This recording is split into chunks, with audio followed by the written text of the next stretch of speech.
the year, hopefully for all year, but we'll ask folks to have a seat and we'll go ahead and call this meeting to order. And we'll go to our city clerk, Wendy Wood, for the roll call. Councilmember Chua? Here. Councilmember Dominguez? Present. Councilmember Fan? Vice Mayor Montano? Here. Mayor Tran? Present, thank you very much. All right, next up, folks. Well, let me take a moment here. Welcome to tonight's Milpitas City Council meeting. Again, if it's your first time, we do have agendas over here in the back on the wall, I think. It'll help you kind of carry along with us this evening. But if it's not your first rodeo, welcome back. Happy that you're here. Next up on the agenda, as you can see, is the Pledge of Allegiance. Please stand. Begin. I pledge allegiance to the flag of the United States of America and to the republic for which it stands, one nation, under God, indivisible, with liberty and justice for all. Thank you. And we'll move on here to the invocation. And you'll have to pardon me. I try to move efficiently through our council meetings, but next up here on the agenda is the invocation, and that's presented tonight by the Vice Mayor of Milpitas, Carmen Montano. Thank you, Mayor Tran. Welcome, everyone. I'm going to have someone come and do a poem, and this is our friend Juliet to come up here, Gomez. And the reason why I selected her to come and do a poem, to recite poetry, is because I also am a poet. And so here she goes. Thank you. If you want to say a few words. Welcome. Start. Thank you. Hello, everyone. Today is such a hot day. So thank you for inviting me to this nice, cool, warm room. My poem today is named Be the Ripple Effect.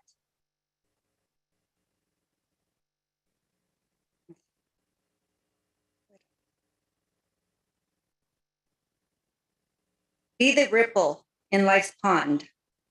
Be the action of a pebble. Start the series of ripples, alone or with someone. Your voice belongs. Change someone's direction. Crash avoided at life's intersection.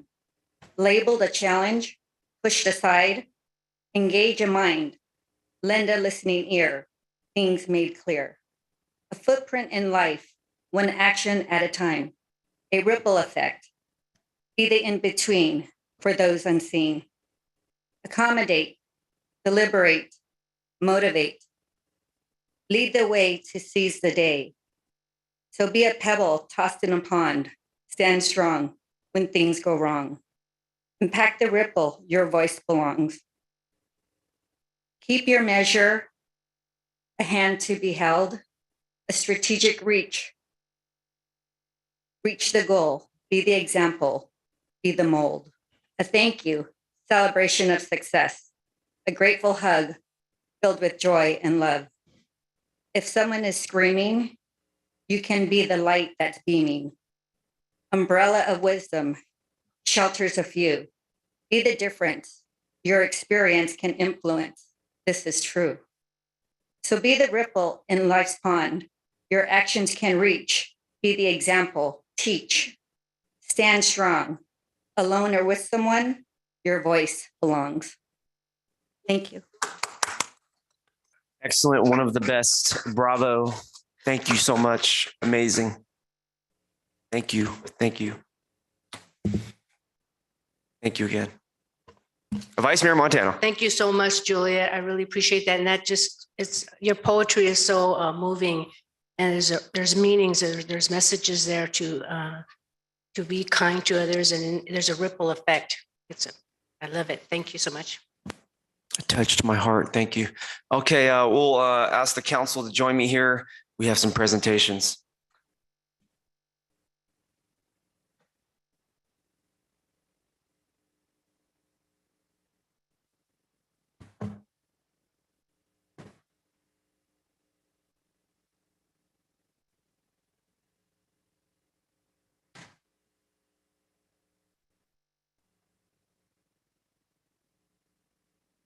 Thank you, Chief.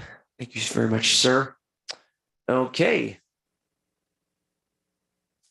We're gonna, I think, get the first one done here. Very special. VS, very special. All right, we got about 3 presentations tonight. I think we got a proclamation, a commendation, and some more commendations. And something you don't see every day, a key to the city of Milpitas. And we'll be awarding that key out right now. And super special. And we're all here together to witness. Here we go. I'm going to say a few words before I call this outstanding lifetime leader and a resident actually of Milpitas before I call him up here. But please bear with me. I want to speak about our Deputy Fire Chief and Fire Marshal, Albert Zamora, here in the city. Oh, please save your applause. I see it. Trust me, we will be clapping very much. We do have a fire prevention sort of department downstairs on the first floor in this building. And as long as I've been here, which is not too long, only about 6 years, I've seen this city employee and great leader in the day-to-day. And this person is someone that I've seen sort of go beyond their job title. I've seen them sort of hold the door here when the city council chamber was full of people. Maybe they were trying to count the number of people. It's fire marshal, right? But I remember being a younger person, kind of walking into a meeting before I was the mayor, and I would see this gentleman at the door, and he would greet me and recognize me and made me feel valued as a resident. And so today, we're going to honor Albert Zamora. We, the city of Milpitas, and the Great City Council, recognize and congratulate you on your retirement after 29 years of exemplary service as Deputy Fire Chief and Fire Marshal here at the city of Milpitas. Throughout your career, you rose through the ranks, starting as a fire plan check engineer, assistant fire marshal, and now to your current position. You successfully navigated the personnel challenges. You successfully navigated the fire prevention division. There's so much here. The font is really small, so much. Let me get this correct here. You successfully navigated the fire prevention division through both calm and rough waters, maintaining a high level of service even in the face of the dramatic personnel challenges that followed the Great Recession of 2009, if you can remember that. You brought the operation into the digital age with your oversight of the successful implementation of electronic plan submittal. During the COVID-19 pandemic, you worked closely with numerous departments to develop applicable fire regulations for outdoor dining. Your solid reputation for integrity, your professionalism, and your dedicated actions throughout your tenure has projected a positive image as well as been a source of pride for our city of Milpitas. And before we welcome him up here to accept this commendation from our city council and our city and the whole Milpitas organization, I just want to say that never have I had a commendation where there are so much contributions to our city that the font was probably size 10 or 8. Come on up here, Deputy Fire Chief Zamora. Let's give him a big round of applause.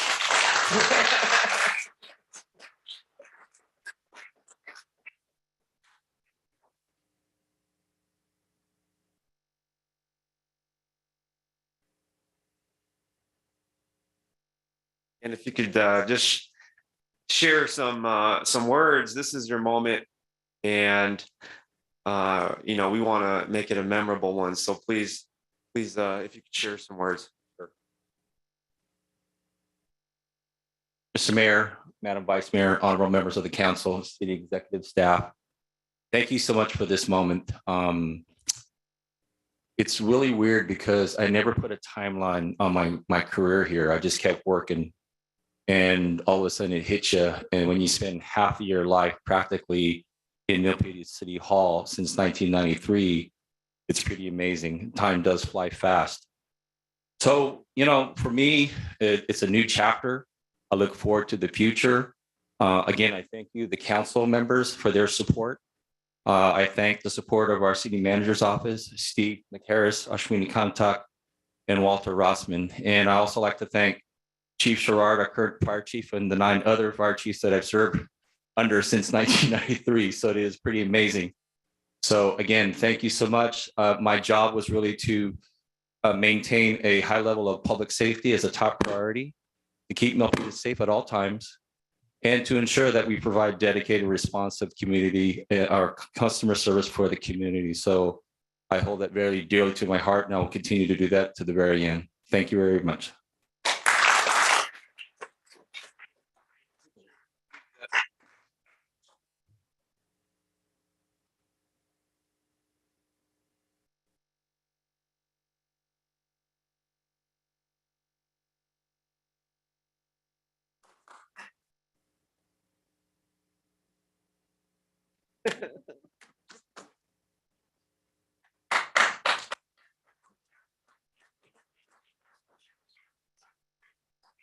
Man, that's a treat when you get to see a key to the city. Next up, I want to go ahead and segue here to Councilmember Chua. Did you?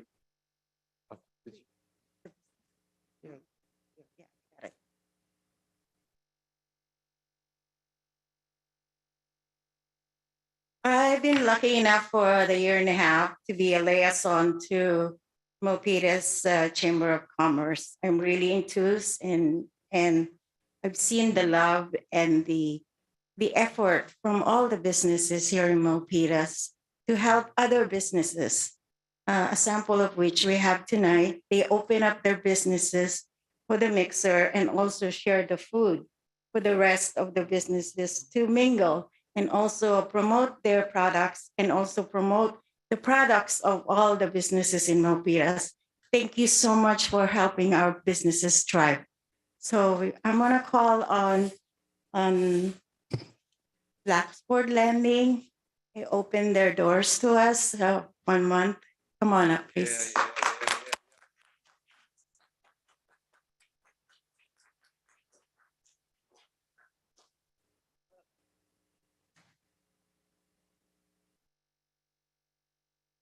You want to say a few words about your business? Good evening, ladies and gentlemen. This is quite an honor to be here with you this evening. And we just want to say thank you for everything you do. And we're happy to be public servants also and work alongside all of these amazing people. We have a great team. Our team is expanding. And then more and more we become involved with the city of Milpitas. We're only getting stronger and learning and meeting more amazing people. And you guys have really helped us thrive, and we're happy to be a part of this. So thank you so much for everything. A big thanks to our area sales coordinator. Big thanks to Matt Wu, our assistant general manager. And my name is Sean Gardner. I'm the area general manager and look forward to what the future has to bring us. Thank you all for everything you do.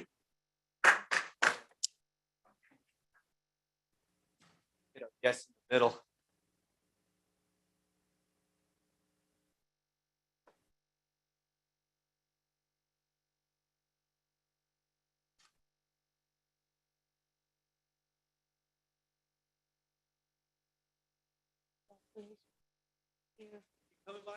Yeah. Thank you so much. And of course, the talk of the town, Cajun cracking Milpitas. Come on up.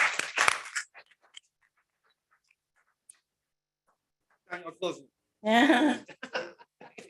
Come on up. Okay. Yes. So this is a great opportunity for Milpitas to grow with some pretty amazing food at the Cajun Cracking, and the service was just pretty awesome. And so, from all of us at the city, the mayor, Vice Mayor, council members, city staff. We thank you for taking the time to and the effort to, at a worst time in history, to be able to bring your business here. And we really all enjoyed it. So thank you very much on behalf of all of us.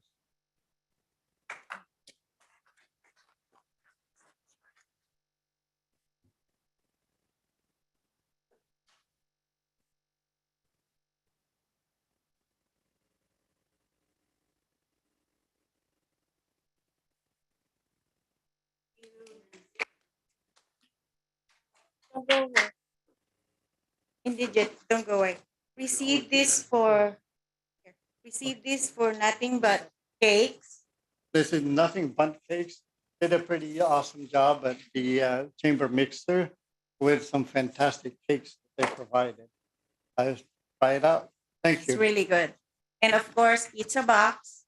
And pizza box, of course, is pretty well known. I think all of our kids grew up going to the pizza box, and they have served the community really well. And this is my favorite. I love the name too. Psycho Donuts. That they're also related to. They're good. To Pizza Box, same management. It's too bad they couldn't be here because they could. They're busy.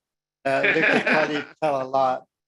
So we're thankful to all these businesses for bringing their business to our communities to enjoy. We have a lot they've brought to our community that gives us a totally different future. So we thank them all, from the Milpitas Chamber, from the city, and everybody. Thank you. Thank you all. And thank you, Mayor. Thank you, council members.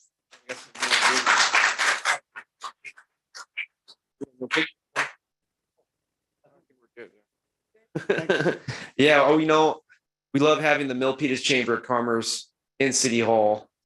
The partnership is really a must, I think, like many other cities and chambers across our nation.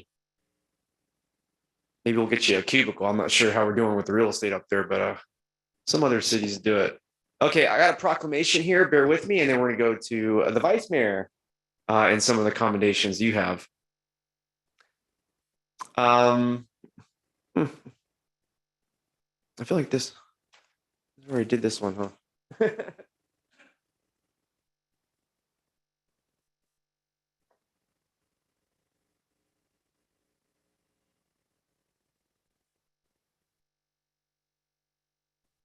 Okay, we're gonna bypass that proclamation. It was left over from last month. I thought it looked familiar. But with no further ado, the Vice Mayor of Milpitas, Carmen Montano.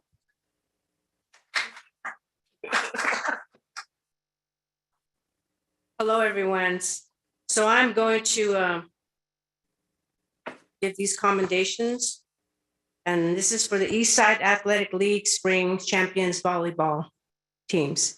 We, the City of Milpitas Council, recognize and commend Abigail Sampson and the rest of the Thomas Russell Middle School girls volleyball team for an excellent season. For the 2022 regular season, the Lady Wolverines were undefeated and were ultimately crowned champions at the end of the season. We admire your dedication and applaud all your accomplishments. So to Abigail Sampson, and we will mail the commendations because we told them that we was going to be on Zoom. The other person is Amy Liang. Congratulations, Amy Liang.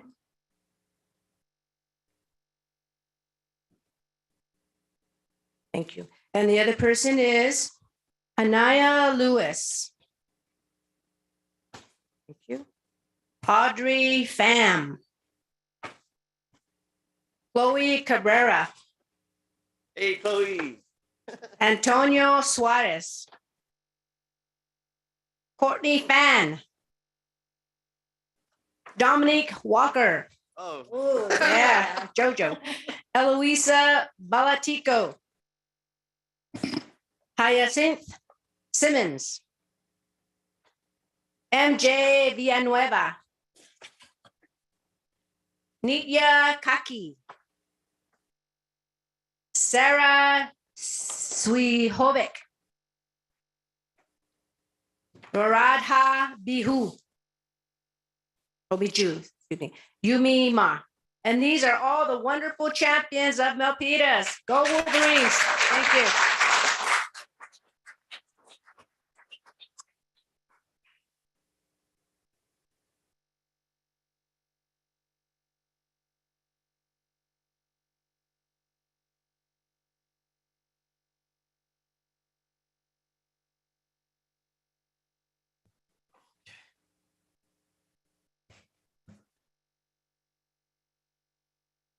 Okay, great. Those are our presentations. Please continue to stay with us this very beautiful evening. I love looking out these back doors in the window here, and it's just I love it. The light wind and I know it's just so beautiful out there today. One of the most beautiful places in the world. So you're more than welcome to stay with us. But if you have other engagements or family you need to tend to, feel free to excuse yourself. But these meetings can be enjoyable. I think tonight we will really enjoy our last meeting of the fiscal year regular meeting. Next up is the public forum. Those in the audience tonight are welcome to address the city council on any topic not on tonight's agenda.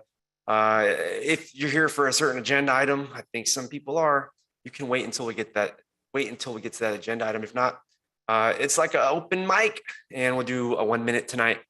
A public forum here in the chamber. If anybody would like to speak on any topic, you're more than welcome to come up to the public forum here and provide your comments. If I don't see any requests from the chamber going once, going twice, let's go to the Zoom. I see a virtual raised hand for the public forum, and I want to go with Barbara Joe Navarro, and then we'll take any further public comments. Barbara. Good evening, Mayor and Vice Mayor and Council members. I was unable to attend the last meeting where the Planning Department shared their staff report with you on height limitations, and I wanted to make sure that you knew that there were many of us who appreciated the report and what the Planning Department has done, and that it did address some concerns that many of us in the public have about protecting the character of our single-family home neighborhoods in Milpitas and establishing height limits of no more than 2 stories in those neighborhoods. I appreciated that many of the city council members felt that it was important to do that. And I urge the ones that are haven't yet decided to really think about it. This change would not limit building height constraints elsewhere in Milpitas, only 100 feet near single family dwellings to preserve our neighborhoods. So I super appreciate the Planning Department's efforts in this area, and I wanted to thank them personally. Thank you. Good evening. You're welcome. Thank you. Yes, good evening to you. Yes, good times are coming and the community will rejoice. Okay, Mr. Montemayor, I did see you come on up here. Welcome, sir. Thank you. Voltaire Montemayor of Milpitas. Yeah, I play volleyball, tennis, table tennis, then up to the volleyball. You didn't touch mine yet. I play chess, I play bowling, and I sing. Anyway, it will come. I'm a friend of the brother-in-law of the chief. I always go to help you to have some talks with the Chamber of Commerce group. And the 38th consent calendar, they're very good. It's got resolved. Last meeting, I wasn't here for all those 5 topics. And then tonight we have 5 topics. I think it's 3 topics last time. So Milpitas is doing great. Thank you all. Bye. Thank you very much, Uncle. Also, your commission term is expiring. Please email me. Thank you. Thank you so much. Okay. Any further public comment in the chamber? I see no requests. None from the Zoom. Thank you. Let's move on. Announcements and future agenda items. We'll go to our city manager, Stephen McHarris. Good evening, Mayor Tran, members of the City Council. I do have 2 brief announcements. First, next Tuesday, June 28th at 6 p.m., the city will be hosting a virtual community workshop on the city's housing element, which is the city's plan for projected housing needs between 2023 and 2031. The workshop will cover potential new housing locations, existing housing programs, and proposed new housing, existing housing programs and proposed new housing programs. More information can be found at milpitashousingelement.com. The second item is another workshop next Tuesday, June 29th, next Wednesday, June 29th. The city will be hosting a virtual community workshop at 5:30 p.m. to provide a status update on the Milpitas Gateway Main Street specific plan. This is another opportunity for the public to provide input into the planning process. More information can be found at the milpitasmainstreet.org webpage. And that concludes my announcements. Thank you very much. And I'll go next here. Announcements. We do have the State of the City happening this Thursday at 5:30 p.m. right outside City Hall here toward the rear at the Veterans Plaza. All are welcome. And it will be, I think, a high quality, sweet, short, and simple State of the City, because I could talk for an hour and a half like I have in previous State of the Cities, but I'm going to keep it really short this year. I invited my family and friends and business owners, so I'm hoping to see all the commissioners. More importantly, it's the commissioners' appreciation, and we'll be providing and presenting certificates of appreciation to our city commissioners, some whom I see here in this chamber tonight. But Thursday, the State of the City 2022, we made it. What else here? Future agenda items I'd like to see for our city to apply for the Better Cities for Pets certification. It is an organization that the Vice Mayor and I was able to meet at the United States Conference of Mayors this year, where we collaborated with many organizations across our nation. So Better Cities for Pets, very low fiscal impact. And I think we should add our city to the list of Better Cities for Pets. We do have the blessing of the Humane Society of Silicon Valley and dog parks and other recreational sort of things of value that relate to pets. So I'd love to see our city on the list of Better Cities for Pets. I'd also like to call a special city council meeting, a new item here, a special city council meeting for 1 week from today, a closed session agendized for the city manager performance evaluation. Thank you. Next up, we have Councilmember Dominguez. Thank you very much, Mayor. First and foremost, I would like to just share some of the great activities that have happened in our city, including recognizing some of the organizations for their leading efforts. I first would like to start with recognizing AXA for celebrating Juneteenth yesterday and including Milpitas in that. And as many of you know, Juneteenth Independence Day is in recognition on usually the June 19th, and this is the date which the news ended slavery in southern states. And so here in the city of Milpitas, we have a rich history, and we are very proud to be one of the first cities that intentionally did housing and integrated whites and Blacks in order for them to purchase a home. And so I definitely want to give recognition to that. In addition, I want to give recognition to Phil Am South Bay, as well as other groups in our community who helped provide a Filipino recognition event at Santa Clara County with a flag raising ceremony, as well with a picnic here over the weekend, which was super fun and all of us attended. So thank you so much for making Milpitas your home. Lastly, I would like to also recognize June as Pride, and definitely give recognition to those who are members in our community who identify as part of our LGBTQ+ community. And it really expresses the support for the rights and freedom and equal treatment of lesbian, gay, bisexual, transgender, and queer people. And so at this time, if you support equality for all, which includes our LGBTQ+ community, I am going to ask you to say the word gay at the count of 3. If you support equal rights for our community, please join me. And this includes our audience. The count of three. You guys ready? Ready, audience? Let's show some love to our LGBTQ plus community. Council, are you guys ready? Okay, ready? 1, 2, 3. Yay. Thank you very much. With that, it concludes my announcement.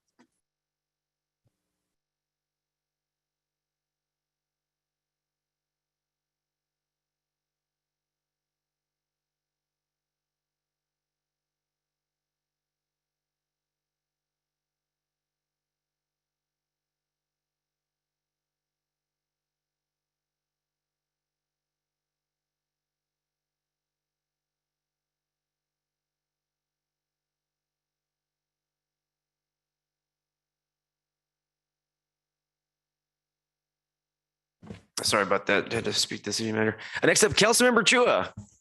Thank you, Mayor Tran. I just want to thank you for your leadership in supporting two bills.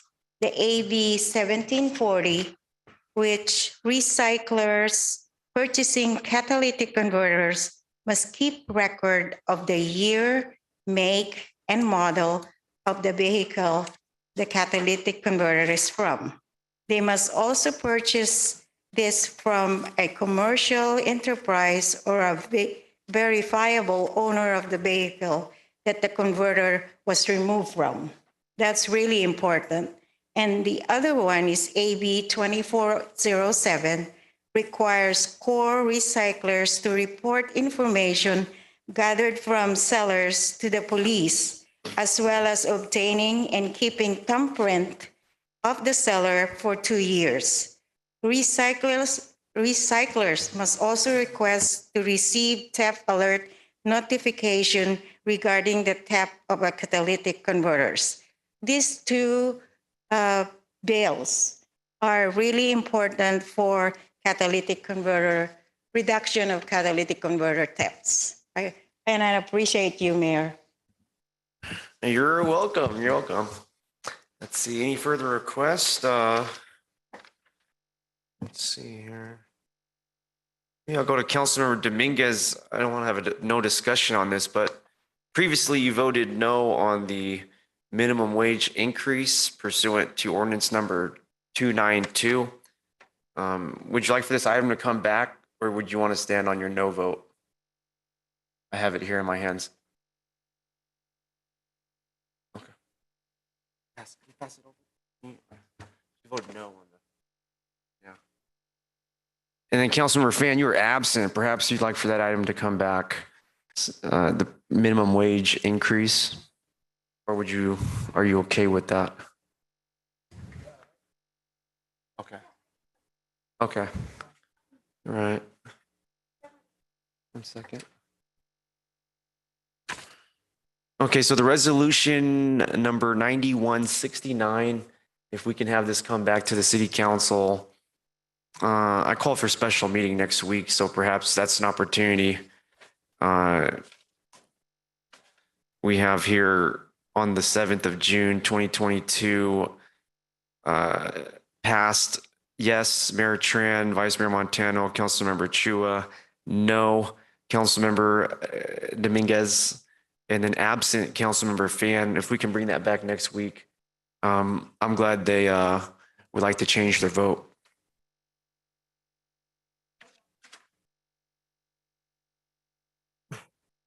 Okay, next up, Councilmember Dominguez.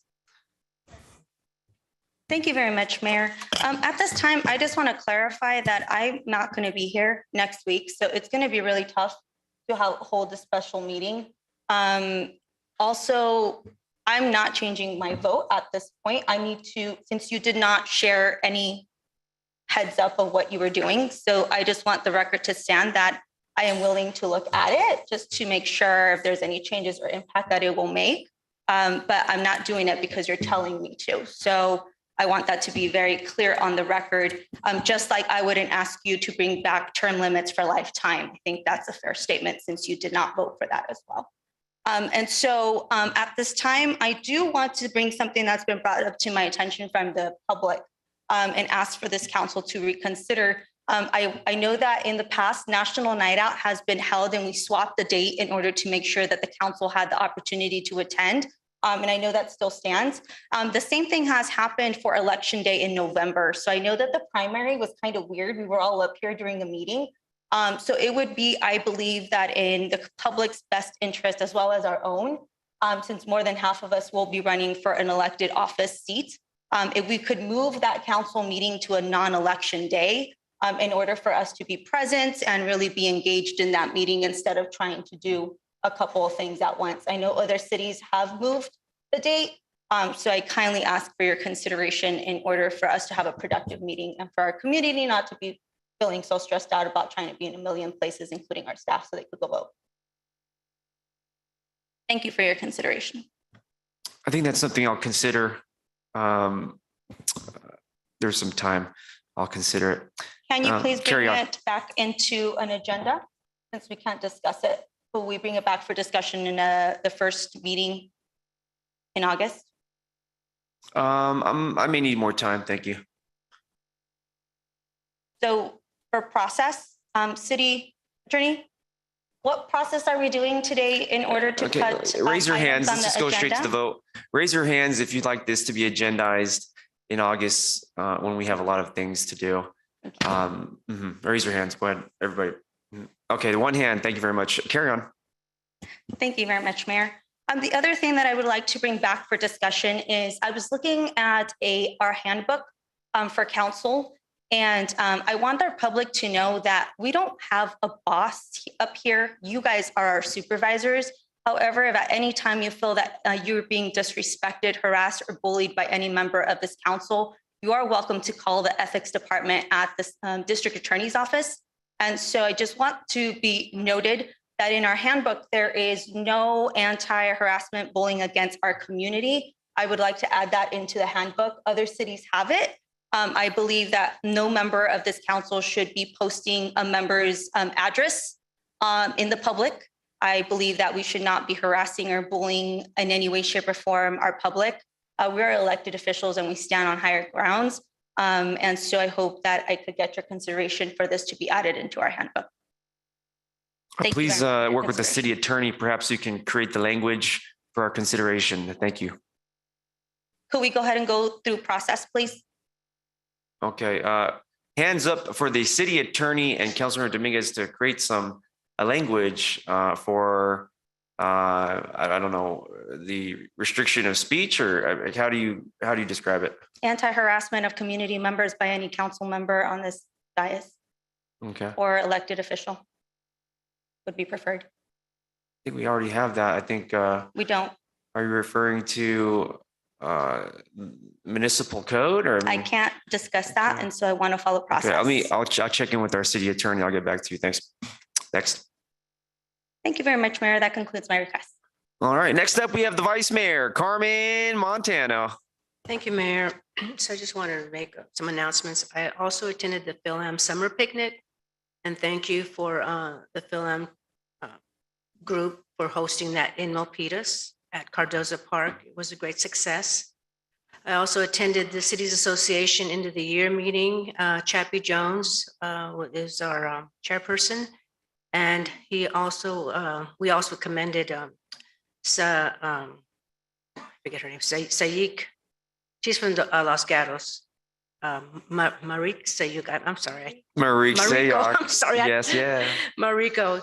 I just know by her first name. Mariko, yeah. So Mariko, she is no longer going to be on the Cities Association. So they gave her a commendation. So I was really, we all thank Mariko She's for amazing. all her years of service. And referral for worn out striping on Great Mall Parkway. And I've already spoken to the city manager about that. I've gotten a few complaints from some residents that's, sometimes it's really dangerous because they don't know which lane they're going on, and it can hit someone else in their automobile. So if you can look into that, city manager. And that's it. Thank you so much. A champion for our neighborhoods. Thank you, Vice Mayor Montano. Next up, Councilmember Chua. Thank you, Mayor Tran. I also attended the Phil-Am South Bay barbecue picnic. That was really fun. And also the first Filipino-American mayor in Santa Clara County, Mariko Sayok's appreciation dinner for her. It was really awesome to see all the elected officials. And I also want to special thanks to our public works. They heard the patrons of Milpitas Sports Center. They were able to fix the yard pool. They found a way to fix it, and I got a lot of texts thanking our city for that. And also the sound system at the Milpitas Sports Center. Thank you so much. Thank you, Mayor. Wonderful, wonderful. You're always welcome. Okay, I think that's it with the announcements and future agenda items. Thank you each all for your efforts. Thank you so much. Moving on here to the reading of the City Council Code of Conduct. Vice Mayor, can you bless us tonight? Get your microphone. Yes, yes. Okay, so we initiated this Milpitas City Council Code of Conduct. Be respectful and courteous, words, tone, and body language. Model civility. Avoid surprises. Praise publicly and criticize privately. Focus on the issue, not the person. Refrain from using electronic devices while on the council dais. Disclose conflicts of interest and affiliations related to agenda items. Separate governing from campaigning. The council speaks with one voice after making policy on issues. Respect the line between policy and administration. Council will hold one another accountable to comply with this code of conduct. Thank you. Beautiful. Thank you so much. Moving on to the approval of agenda. It looks good to me. I'll move to approve the agenda. Need a second. We got a second from Councilmember Chua. We got to go to the vote. Councilmember Chua. Aye. Councilmember Dominguez. Aye. Councilmember Fan. Aye. Vice Mayor Montano. Aye. Myself and I, the agenda is approved. Moving on to consent calendar. Mayor, I believe we skipped the conflict of interest. Did we? Okay. Let's go to the announcement of conflict of interest and campaign contributions. Michael. I ask the mayor and each council member whether he or she has any financial or personal conflict interest related to any items on tonight's agenda. We'll go to Councilmember Chua. None. Councilmember Dominguez. None. Councilmember Fan. None. Vice Mayor. None. And myself, so none. Carry on. Mayor Tran and members of the Milpitas City Council, please disclose any campaign contributions of $100 or more received within the last 12 months from any parties entering into contracts with the city on tonight's agenda, or contributions received from development project applicants for development projects on tonight's agenda. Councilmember Chua. None. And then my fingers are slow. Councilmember Dominguez. Okay, 1 second. Let me activate your microphone. Okay, Councilmember Dominguez. Point of clarification for the question. I just want to make sure that the audience understands and myself. City Attorney, when you are asking for financial contributions, does that mean that we have to disclose any campaign contributions from any past or current campaigns that are open in regards to any of the items that are upon us? Any campaign contribution of $100 or more received within the last 12 months. Perfect, thank you. None. Okay, thanks. Next up, Councilmember Fan. None. Okay, Vice Mayor Montano. So disclose, since the city attorney mentioned that if it's a campaign contribution, I did receive a campaign contribution from MEA, but is that on the, is that part of the? No, it's not really. Okay, then that. Abundance of caution. Thank you, Vice Mayor. All right, thank you. Transparency through the roof. And myself is a none. I may not even need to fundraise this year. We'll see. Like last time. Okay. Thank you very much, our city attorney. Let the record reflect no reported conflict. Thank you very much. All right. Thank you for catching me there. I'm using my digital device tonight. I I just so happen to be, so. All right, I'll move on now to the consent calendar. And it looks fine to me. If there's any requests from my colleagues, I'll look for a request. If not, I'll move to approve the consent calendar. Need a second. We got a second from Councilmember Fan, and we'll go to the vote. Councilmember Chua. Mayor Tran, Oh, on C24, I just want to make a comment. oh, okay. Oh, please. Can please. I do it now or? Yeah. Quick question or comment. We'll get our Comment. Director of Building and Safety, Sharon Goey, or Chris Schroeder. Okay. Yes, go ahead. Ask your question. Because we're opening this up for another bid, process bidding. I just want to make sure the reason why this came about actually when a few months ago, I think last year, I started taking pictures of the carts in our city. And I want to include in that, in this, in our search for new bids, to include a status report to show how we're doing in terms of how many carts do we get a month, how many in the shopping center, and it's also applicable to the extension of the current contractor. That's all. Is Ms. Goey, is that clear? Yes, that's clear. Thank you, Councilmember Chua, for the comments. Okay, thank you so much. Thank you, Mayor. You're welcome. And then we have a request here, the Vice Mayor, Carmen Montano. Thank you, Mayor. I would like to pull C21. Absolutely. for Future discussion. That has been pulled. All right. So for the consent calendar, just pulling item number 21 and moving it to the end of tonight's meeting. With that being said, I'll go ahead and move to approve the consent calendar with item number 21 being pulled from the consent calendar. Need a second again. We got a second from Councilmember Chua, and we'll go to the vote. Councilmember Chua. Aye. Councilmember Dominguez. Councilmember Fan. Vice Mayor Montano. And then myself as an aye. And so the consent calendar is approved. I want to remind my colleagues, please turn off your microphone when you're done, because I can only activate myself and one other person at one time. And I won't be able to activate your microphone if you're the third person. Okay, great. Moving on here to public hearings. Public hearings. We'll conduct a public hearing and adopt a resolution confirming the assessment and ordering the levy for the landscaping and lighting maintenance assessment district number 98-1 Sinclair Horizon for fiscal year 22-23.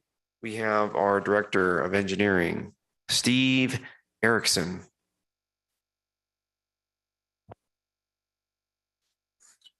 Hi, good morning. Good evening, Mayor and City Council members.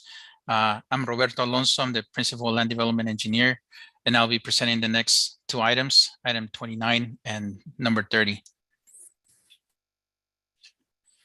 Item number 29, conduct a public hearing and adopt a resolution confirming the assessment and ordering the levy for the landscaping and lighting maintenance assessment district number 98-1 Sinclair Horizon, fiscal year 2022-2023. Next slide, please.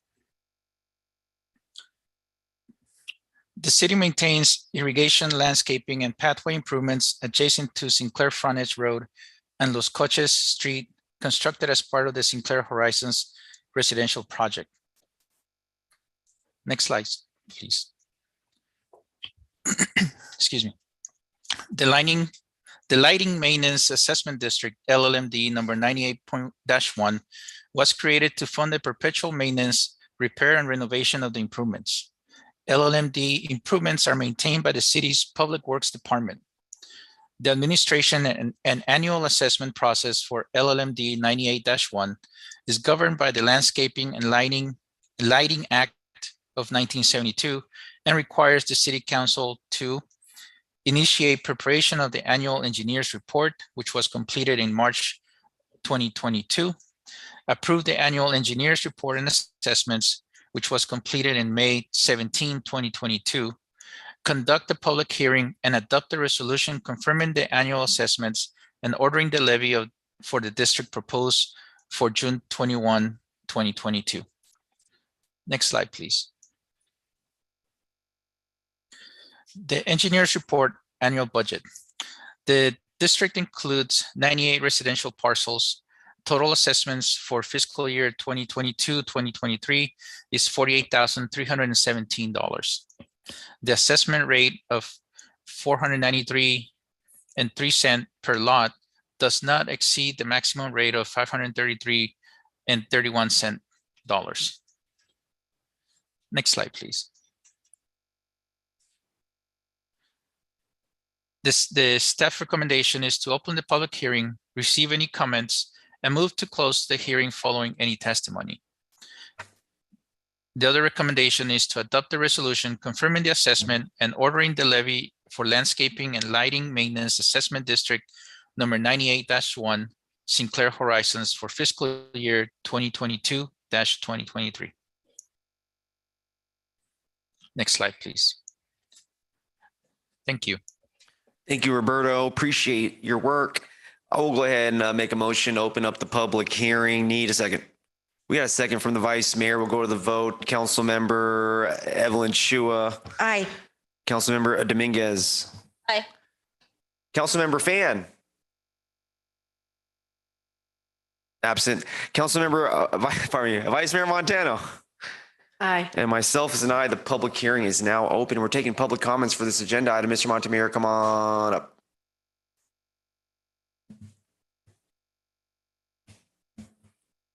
Voltaire Montemayor, Milpitas. I always go that route. I'm from around let's say to connect to Yosemite, to the bowling, to St. Elizabeth, to everywhere. I go to Kaiser. I go to Seafood City. The lighting. Thank you for this project. And I'm just worried sometimes if we're not careful on that meeting of the Los Coches and Dowdy Street, Horizon Sinclair Horizon. I just want everybody, please slow down, be careful, because we don't have a sophisticated mirror to see that someone is coming from the other side and the other side. But this project should be very, very good. Thank you. Thank you very much, sir. Okay, any further public comment from the chamber? If not, we'll go to the Zoom. Welcome everybody that's joining us with our hybrid meeting on the Zoom platform. The link is shared widely on our city website, as well as facebook.com, City of Milpitas government page. I see no virtual raised hands for this public hearing item. That's it for the public comments. Let's go ahead and close the public hearing. I'll make a motion to close the public hearing. Need a second? We got a second from the vice mayor. And so let's go to the vote. Councilmember Chua. Aye. Councilmember Dominguez. Aye. Okay. Councilmember Fent. Absent. Vice Mayor Montano. Aye. And myself is an aye. The public hearing is now closed. Any questions from our city council? We'll go to Councilmember Chua. Would like to make a motion, Ms. Mayor Tran. Absolutely. Move to adopt resolution confirming the assessment and ordering the levy for landscaping and lighting maintenance assessment district number 98-1 Sinclair Horizon for fiscal year 2022 to 23. I'll second that motion. Any further requests from the council? Advanced leadership, love it. Let's go to the vote. We got a motion in a second. Let's go to the vote. Councilmember Chua. Aye. Councilmember Dominguez. Aye. Councilmember Fan. Well, get your microphone here. Okay. Aye. And then Vice Mayor Montano. Aye. And myself as an aye. The motion is carried. Item number 30 has been approved. Thank you, Roberto. Moving on here to community development. Item number 31, receive a follow-up presentation from staff and provide direction on policy options and cost estimates to establish a local tobacco retail permitting program and regulate tobacco retail locations and the sale of flavored tobacco and e-cigarette products in Milpitas. And certainly a item of interest to many Milpitas families. And we'll go to our Director of Planning, Ned Thomas. Good evening, Mayor Tran. It's a pleasure to be with you as always, and good evening, members of the council. I turned on my camera and realized I forgot to put my coat on, but since it's hot, I hope you will forgive me for being a little bit informal tonight. Our item tonight, as noted in the agenda, is a follow-up discussion from a previous council meeting held October 5th, 2021.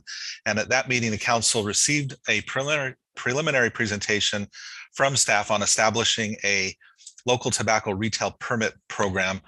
This is something that, as you'll hear in the presentation, the county Department of Public Health is encouraging cities in the county to adopt this type of a local permit program for a variety of reasons that will be in the presentation. It also regulates, our presentation discussed and the council discussed at that time, different ways of regulating the sale of flavored tobacco and electronic cigarette products. So after receiving the presentation back in October, the council directed staff to come back, explore options and cost estimates for a locally administered TRP or tobacco retail permit program. This would be set up and administered by city staff. So tonight we have our principal planner, Jay Lee, and also our associate planner, James Atkins, here to present the staff report. And James will present the staff report, and then Jay and I believe there are also, we've been working with a consultant from the Public Health Department on this item, and we're all here to help answer any questions. Thank you. I'll turn the time over to James.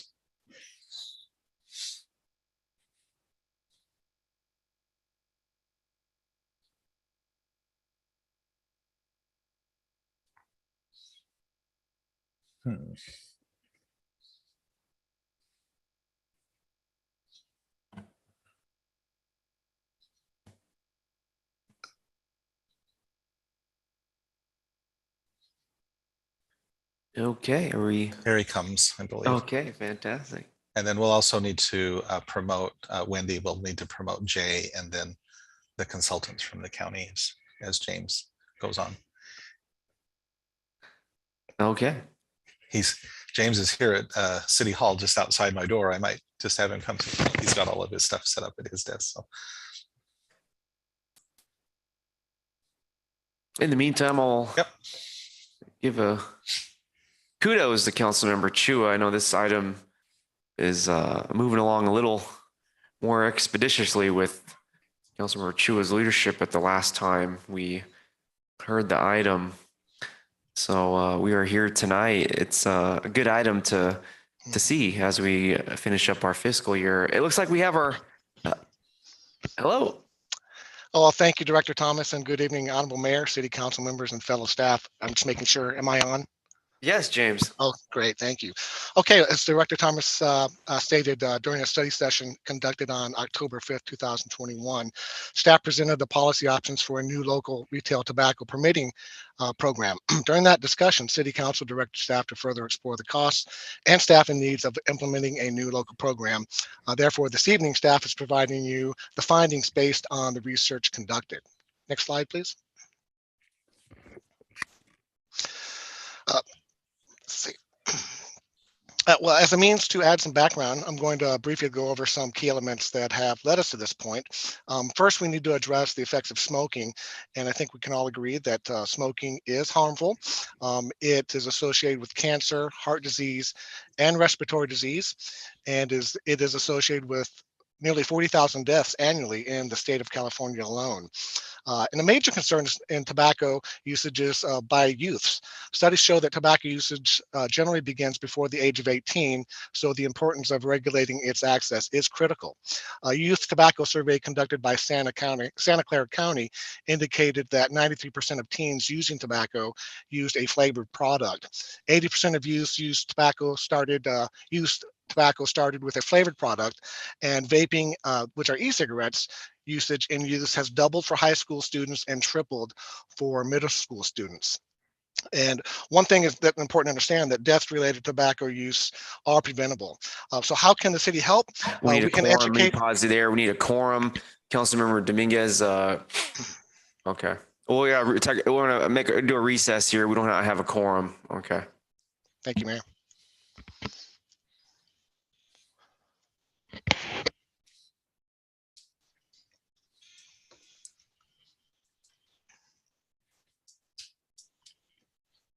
We just need 3 people here. Okay, Councilmember Dominguez is back. Carry on. Thank you, Mayor. So again, how can the city help? We can educate the public and regulate access to tobacco products. Next slide, please. The city conducted a survey with residents from July 15th, 2020 to August 31st, 2020. The survey conducted showed that 84% of respondents would support a law prohibiting the sale of flavored tobacco products. 69% think flavored tobacco products are more appealing to youth than unflavored tobacco products. 40% think it is easy for youth to buy flavored tobacco products in Milpitas, and 86% of respondents would also support a law requiring store owners to purchase a local license to sell tobacco. Next slide, please. The good news is the city of Milpitas has been proactive and adopted a smoke-free ordinance in June of 2021, which prohibits smoking in multifamily developments and public spaces. And as a result, we are now one of the leaders in protecting our residents from the harmful effects of smoking. Next slide, please. Within Santa Clara County, most cities have already adopted ordinances regulating local tobacco retailers. As the city of Milpitas has yet to adopt an ordinance, the next steps are to prepare an ordinance that addresses the same elements. Next slide. With regard to state and federal retail tobacco regulations, federal law prohibits the sale of candy and fruit-flavored cigarettes, and there are plans for the FTC to prohibit the sale of menthol in cigarettes and cigars. Looking at the state law, SB 793 prohibits the sale of most flavored tobacco products, with exemptions for hookah, shisha products, premium cigars, and loose-leaf tobacco. In SB 793, has unfortunately been suspended for a referendum until November 2022. And for this reason, Santa Clara Public Health Department recommends adoption of an ordinance to prohibit the sale of flavored tobacco with no exceptions. Next slide, please. With respect to Santa Clara County, it recommends the following 4 elements to be included in a local tobacco retail permitting ordinance. Number 1, require a local permit to sell tobacco products that regulate sales and marketing, establish a fee for cost recovery, and penalties for violation. Number 2, prohibit the sale of flavored tobacco products. Number 3, prohibit the sale of electronic cigarette products. Number 4, limit the location and types of tobacco retailers, which require buffers between sensitive land uses, buffers between tobacco retailers, capping the number of tobacco retailers, and prohibiting tobacco sales by specific retailers such as pharmacies. Next slide, please. If the city establishes its own permitting program, it will be responsible for the entire cost associated with the initial setup. Additionally, it's anticipated that 4 departments will be involved with administering and enforcing the program. Planning will be required to establish new permitting processes, record keeping, and protocols. Recreation and Community Services will conduct public outreach and education. Code enforcement will perform investigations and compliance checks to follow up on violations, and the police department will conduct undercover operations. It is estimated that the amount of time to set up the program will be approximately 120 staff hours, which translates to approximately $80,000 for needed staff time. Next slide, please. Because this will be an entirely new program, the city does not have the staff capacity to administer and enforce a new program with current resources. Therefore, it's anticipated that additional staff is necessary and would be comprised by 1 new position in each the planning department, the recreation and community services department, code enforcement, and the police department, all of which may be part-time at 0.5 FTE, which equates to 20 hours per week. After the initial program is set up, it is expected that staff will spend approximately 10 to 15 hours on specific tasks associated with a tobacco retail permitting program. The staffing cost of the city is estimated to be approximately $5,430 per week. Next slide. Based off the estimated hours necessary to implement the program, the fees are expected to be $1,100 for the initial permit and $550 for an annual renewal. staffing estimates are expressed in full-time equivalent, which is FTEs, which is the ratio of an employee hours to full-time employees. That's half-time, again, 20 hours per week. That's 0.5 FTE.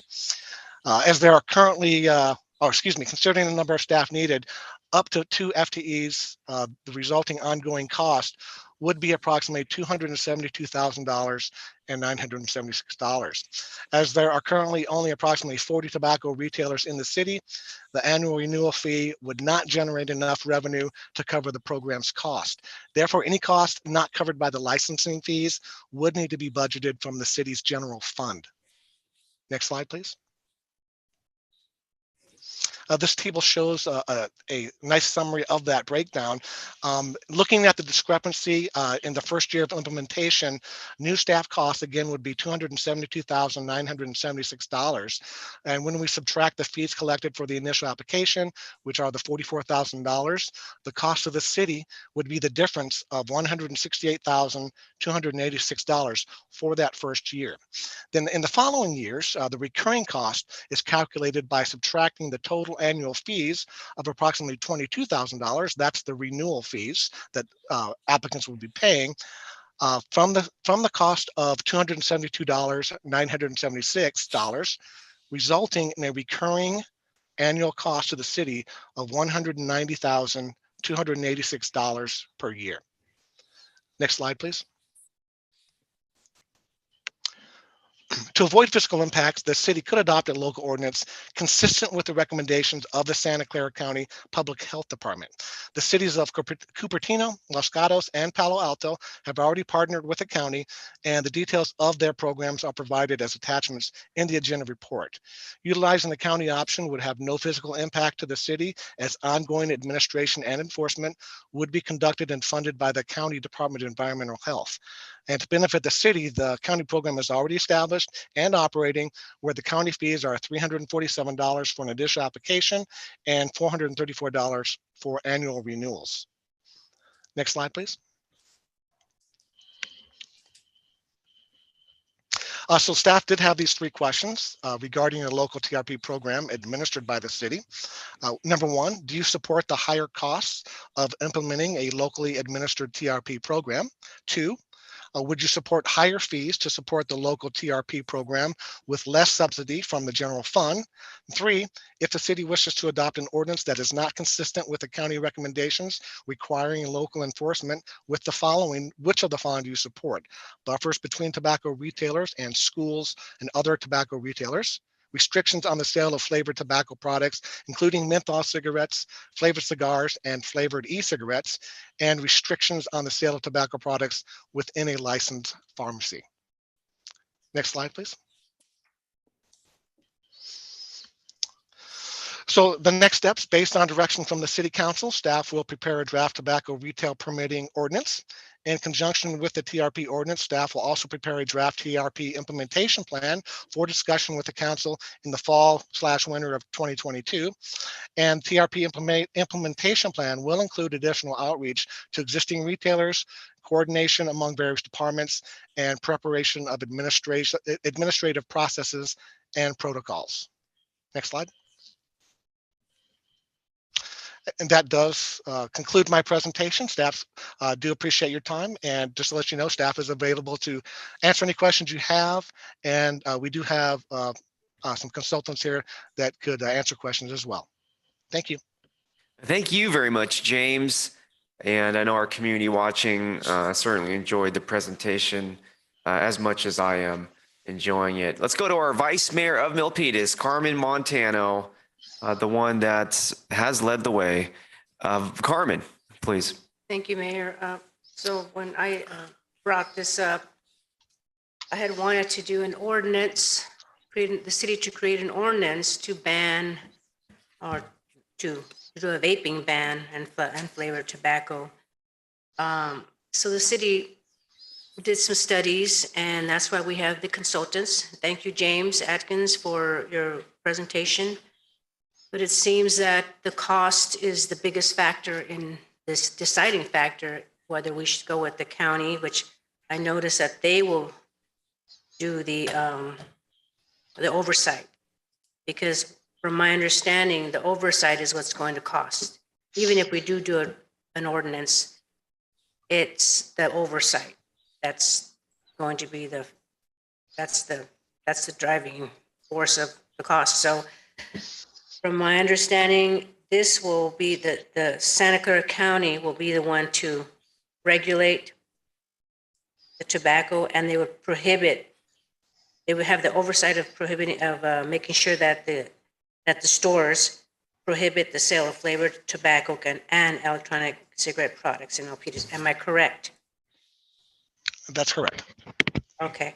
So on the recommendation here, it says receive a presentation from staff to provide feedback and direction on policy options and cost estimates, to establish a local tobacco retail permitting program, and to regulate tobacco retail locations, and the sale of, this is where it's confusing when it has that staff recommendation, and it says, and the sale of flavored tobacco and electronics. So maybe, I think they were supposed to put down and prohibit the sale of flavored tobacco.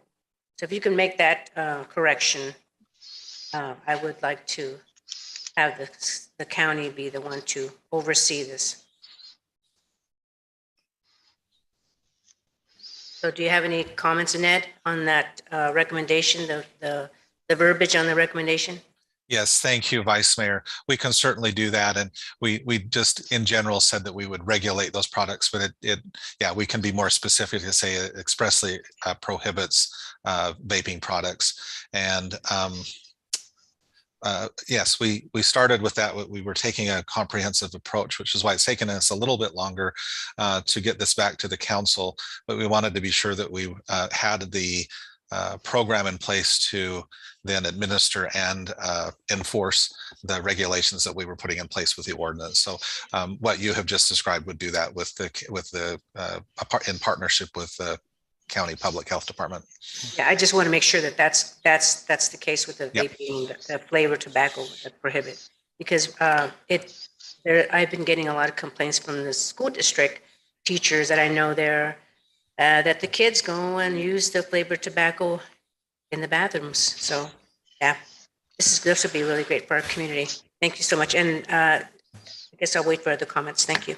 Thank you. Thank you, Vice Mayor Montano. Well crafted. The residents will appreciate every word. Let's go ahead and take public comment now. Anybody in the chamber that would like to speak on this agenda item, 1 minute. We'll start here in the chamber. I do see a number of virtual raised hands on the Zoom, and folks on the Zoom will be up next. But Mr. Montemayor, you're here, and we'll go to the folks in person first. Montemayor of Milpitas. Yeah, the warnings on the negative effects, we consider those. But I just heard from the planning director, there should be a program, partnership to enforce. In other words, then we will consider all sides, all the probable overdose. I hate to say that, but at least we're not going for that. I think the Milpitas people are very disciplined, the parents, everybody. We just don't want any negative effect. So that's all. Probable revenue, probable income. I stop from there because we have the word enterprise. In other words, I'm careful. Thank you. Yes, absolutely. Thank you very much. Anybody else here in the chamber today that would like to comment on the agenda item regarding tobacco? If not, we'll go to the Zoom. First up here on the Zoom, welcome everybody on the Zoom. Tune in on our hybrid meeting. Super cool, super cool. Never I thought I'd sit here at my seat and be able to call on folks digitally. A really good thing, an opportunity for folks to participate in local government. And first up, we have Carol Baker. Hello, my name is Carol Baker. Thank you for this opportunity to speak to you.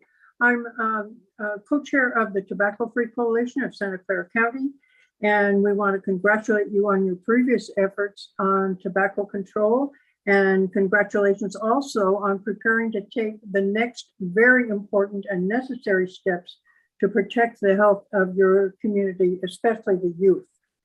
There's been a dramatic increase in youth use of e-cigarettes, and this can no longer be ignored. I am hoping you will partner also with the county. The county law covers all the flavored tobacco and e-cigarette products. And thanks for this opportunity to speak, I'll leave the rest for my co-chair, Vanessa Marvin. Thank you so much. Next up, we have Jade Chow. Hi, can you guys hear me? Yes, welcome.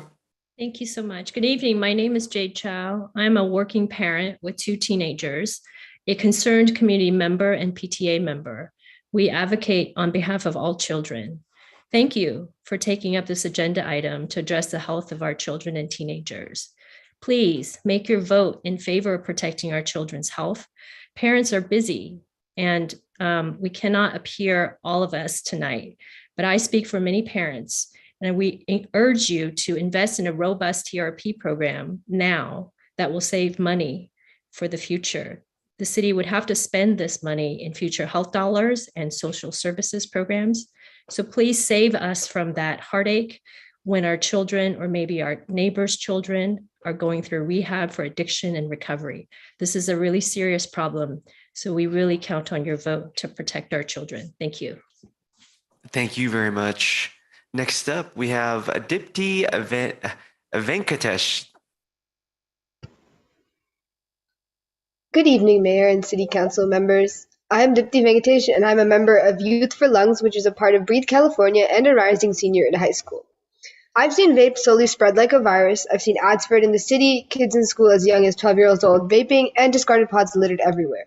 The impact that tobacco has is disastrous, and not only are kids fooled into thinking that it's cool and safe, it's virtually impossible to stop kids from hiding devices and using them.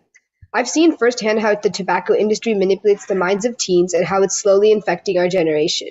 We are the future, but if we continue to disregard the effects of tobacco and vapes, it'll be even harder to convince future generations about the dangers of these products. I've seen close friends and peers fall for the temptations of looking cool or trying to fit in with the crowd. And flavored tobacco is just another way to entice new users, as it is advertised with fun colors and fruity flavors, unlike regular tobacco, making youth accept it much more easily and even feel like it is healthier. To remove this illness from the minds of our youth and to protect our future generations, please ban flavored tobacco and e-cigarettes. Thank you.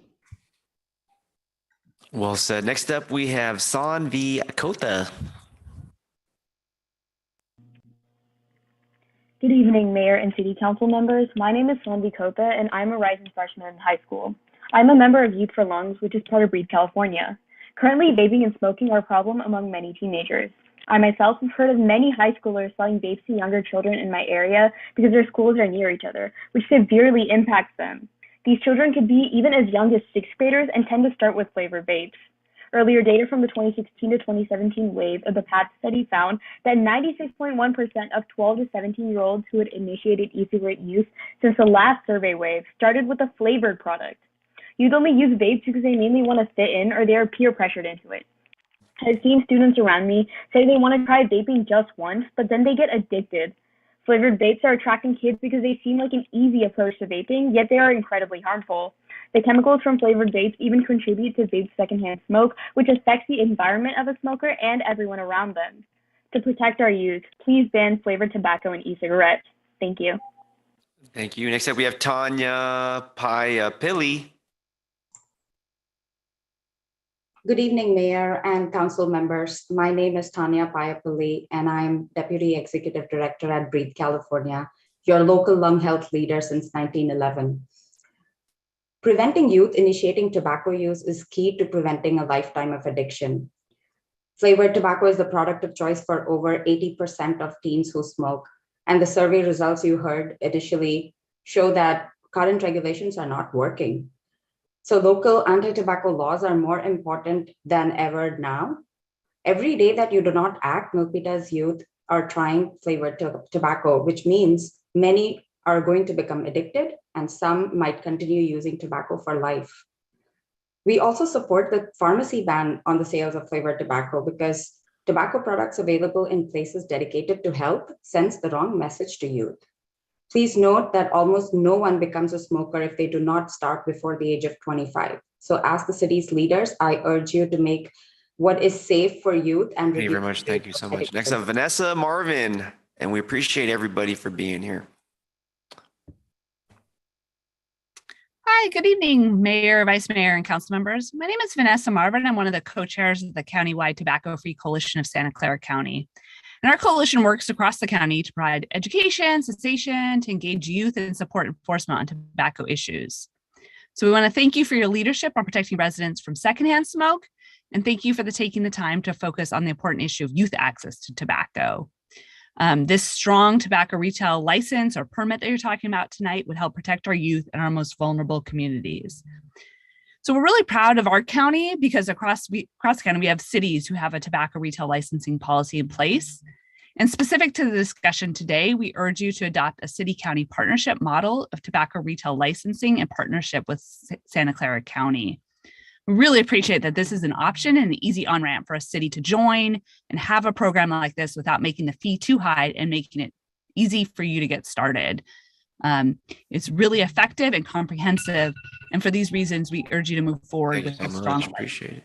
Thank you. Thank you. Next up, we have Shiv Pandiya, and each person gets a minute. Thank you so much for allowing for me to move this meeting along. Next up, Shiv. Good evening to the City Council of Milpitas. My name is Shiv Pandiya, and I've been a Milpitas resident throughout my entire life. Currently attending the University of California, Davis, I quickly learned the detrimental effects of tobacco ravaging within all communities. However, other cities have prioritized strict regulations on tobacco sales and usage. Increasing usage among youths, especially seen in flavored electronic products within our city, has been alarming. Being a little older, our perceptions of vaping have turned from those who do it to be accepted to noticing the extremely unhealthy outcomes. Gaining an established sense of tobacco retailers within Milpitas through the tobacco retail permitting program would rid of those getting products illicitly.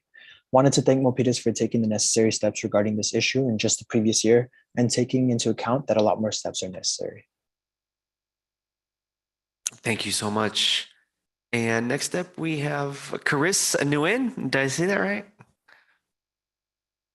Yes, thank you. Good evening, Mayor and City Council members. My name is Kara Nguyen, and I am a member of Youth for Lungs, a youth group part of Breathe California and a Rising Junior. Although I am a high school student, the first encounter I had of one of my peers using a flavored tobacco product was in the 8th grade when a 13-year-old boy in my class stole his dad's Juul to smoke and showed his friends so he would be deemed as one of the cool kids. He had no idea what the consequences or the dangers he was getting himself into. Not only did he do this in middle school, but this activity has since carried out into high school, where I frequently see him carrying a Juul in his bag. This just shows how accessible these flavored products are to youth like us. These tobacco companies like Juul advertise their popcorn, watermelon, or mango products as cool and fun while hiding the disturbing details. These tobacco companies prey on the youth, and according to the CDC, just in the last 2 years, vaping has increased by 218% amongst middle schoolers and 135% amongst high schoolers. That's why it's crucial that we as a community take charge and ban flavored tobacco and e-cigarettes to help other kids like me who sometimes make wrong choices from falling victim to these. Thank you so much. Appreciate it. Yep. Okay, I want to thank everybody for their comments. If you have not spoken yet, I'm welcome and ready to take your public comment. Any virtual raised hands for anybody that has not spoken on the Zoom. Thank you. Okay, we'll bring the discussion back up here to the council. I want to remind my colleagues that we're just providing direction and feedback tonight. I don't think a motion is needed to approve anything for this item. But what can I say? I'm happy to see this item move forward. We've done a lot of things with the Santa Clara County Department of Public Health in terms of the tobacco prevention and other policies throughout town. And so I want to commend the Vice Mayor for leading our sort of anti-tobacco even further. I will admit I have a history of nicotine use. Kind of used nicotine the most when I was in the military. And whether it was some Camels menthol or maybe some Copenhagen or Grizz, mint, wintergreen. I used to use tobacco, and I'm better now. This was at the gym last night. But what I'm trying to get to is some of the tobacco I used was flavored. Japanese cigarettes, definitely flavored. And those are the things that do cause addiction. When tobacco users go to the store, maybe 7-Eleven or anywhere, it is discouraging to not have flavored tobacco. And so I commend the vice mayor for taking this step and aligning us with cities like Fremont and San Francisco that are already banned flavored tobacco. So I do represent folks that are here in town that do use tobacco. I'm familiar with folks, the Smokers United group, but I think even any smoker or tobacco user will tell you that it's not good. And if there's any way for us to sort of not need the nicotine and tobacco, then this is definitely tonight the way to go about it. So thank you very much, Vice Mayor Montano. You're not only helping out folks in this community, but you're helping me out personally. And so I want to go back to you, Vice Mayor. Thank you, Mayor. Yeah, I'm just would like to thank staff for all your hard work and the consultants for giving their presentation. And it seems that the way to go is with the county. So that would be my recommendation, is to go with the county to do the oversight. Okay, great. Let's go to the colleagues here. Next up, we have Councilmember Chua. Thank you, Mayor Tran. I want to thank Mayor as well. And I'm really proud to be part of the council to address this issue because it's very important to protect our children. And also I want to thank former Planning Commissioner Demetrius Morris, because she was the first one who exposed me to flavored tobacco and the harmful effects of it. And I would go with the Santa Clara partnership since it is successful with cities like Cupertino. Thank you, Mayor. You're welcome. And next up, we have Councilmember Dominguez. Thank you very much, Mayor. I first want to thank all of our advocate community partners and groups who have been working extremely hard to get this through and make a policy. I know that we have had some deep conversations with all of us since 2016, I believe. And so thank you so much for the work that you guys have done to get it to this point. At this time, I do support the recommendations to move through the Santa Clara County partnership. As many of you know, I am a crime prevention specialist. That's what I do during my day job. And one of the things that I do is I go into the classrooms and I teach kids not only anti-bullying and cyberbullying prevention classes, but also we talk about this stuff and how unfortunately it is getting into the hands of those kids that are younger and younger. The other thing that I would like parents to know is that flavored tobacco is not just the entryway for smoking in general. What's happening is a lot of the lacing that kids are not able to identify. And unfortunately, there is other steps into different drugs that could get into the smoking habits.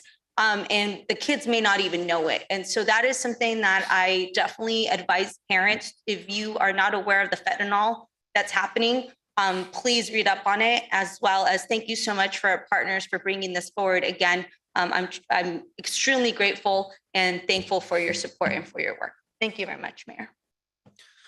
Very much kind of change the pace a little bit. I want to throw in something with the direction, if it's okay.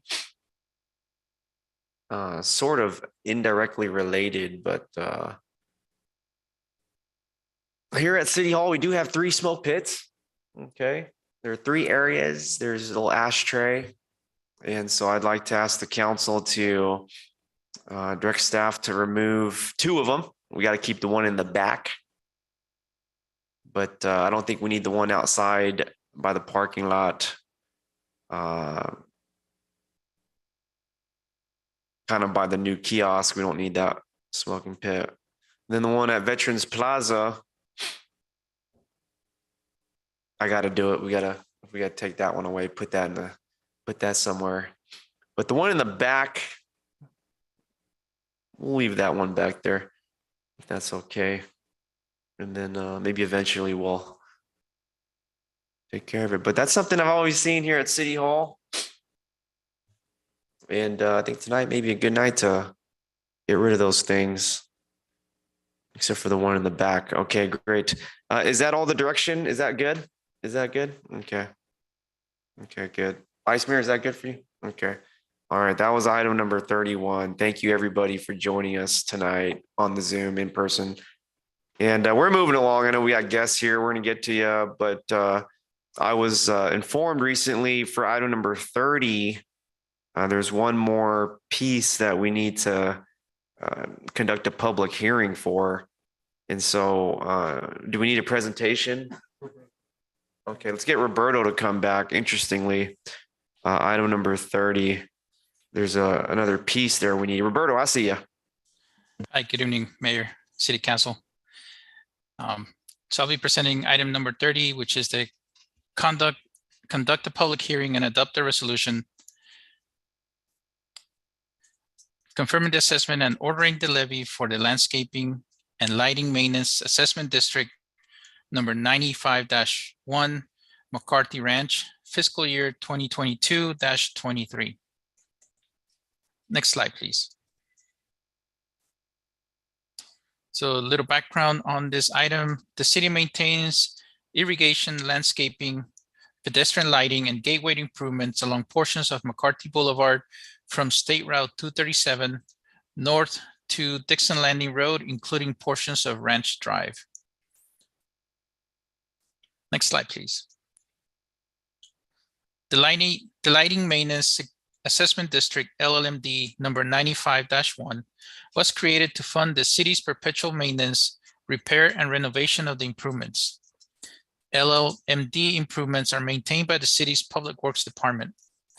The administration and annual assessment process for LLMD 95-1 is governed by the Landscaping and Lighting Act of 1972 and requires the City Council to initiate preparation of the annual engineer's report, which was completed in March 1st of 2022, approve the annual engineer's report and assessments, which was completed on May 17, 2022, and conduct a public hearing and adopt the resolution confirming the annual assessments and ordering the levy for the district proposed for June 21st, 2022.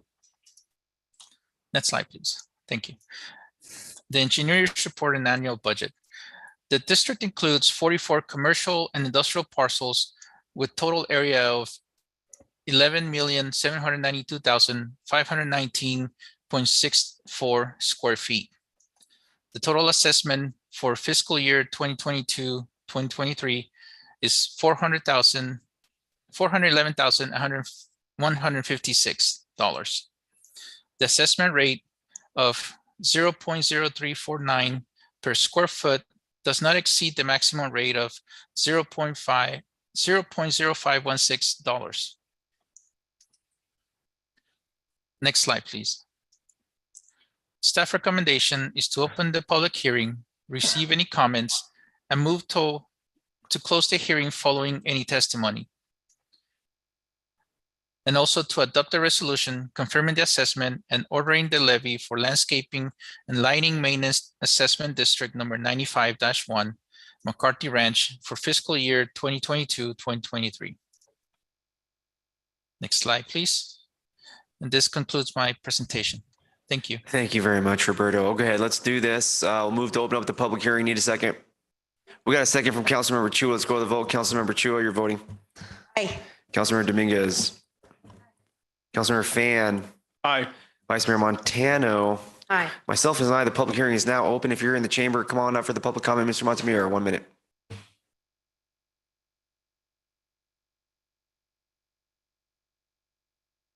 Voltaire, Montemero, Milpitas. Yeah, I noticed that to 29 to 31, but yeah, it's similar. Projects, these kinds of projects are very important. If I'm right on my definition of levy, well, if we go to taxes, then I think the importance is superseding. Thank you.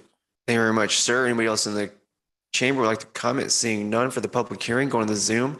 We're doing the public hearing for item number 30. We took a step back but it's okay. We needed to do it. I see no virtual raised hands for the Zoom.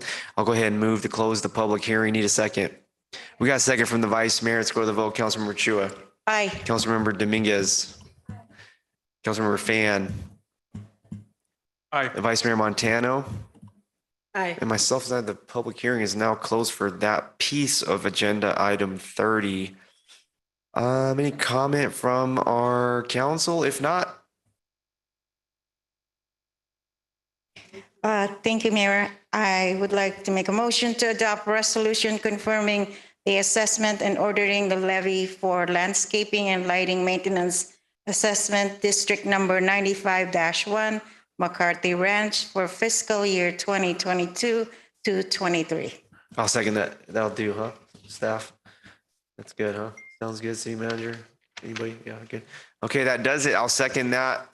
And we'll go to the vote. Councilmember Chua, please. Aye. Councilmember Dominguez. Aye. Councilmember Fan. Aye. Vice Mayor Montano. Aye. Myself is aye. The motion is carried. That's it for item number 30. That ties up any loose end there. 31 is done. Moving on to 32. We'll authorize the city manager to execute the Fourth Amendment.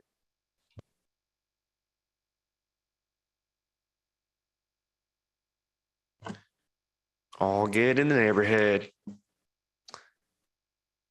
Let's go to agenda item number 32 now, folks. This is a good one. Authorize the city manager to execute the Fourth Amendment to the franchise agreement with Milpitas Sanitation for the purpose of assignment of contract and modify certain service provisions. And we'll go to our Director of Public Works, our guy, Tony Enda. Yes. Good evening, Mayor, Vice Mayor, City Council members. Tony Enda here with your Public Works Department. I'm here to present item number 32. And with me is also Elaine Marshall, Deputy Public Works Director. Let's go to the next slide.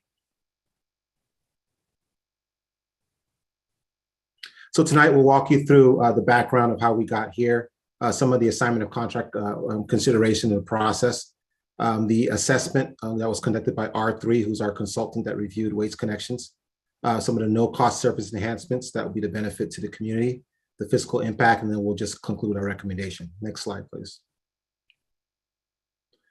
So initially, this item was brought forward by MSI to our city staff on October 19, 2021, and they notified us at that time that Waste Connections was looking to acquire MSI, or Milpitas Sanitation.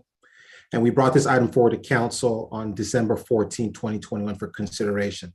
At that meeting, the majority of the council voted to reject the assignment of contract for two main reasons. One, council members expressed an interest in exploring options for increased competition for the assignment of contract. And the second item that council members brought forward was a need for or want to advocate for increased service enhancements as part of contract. Now, it should be noted that our agreement with MSI does not provide for a competitive contract assignment process.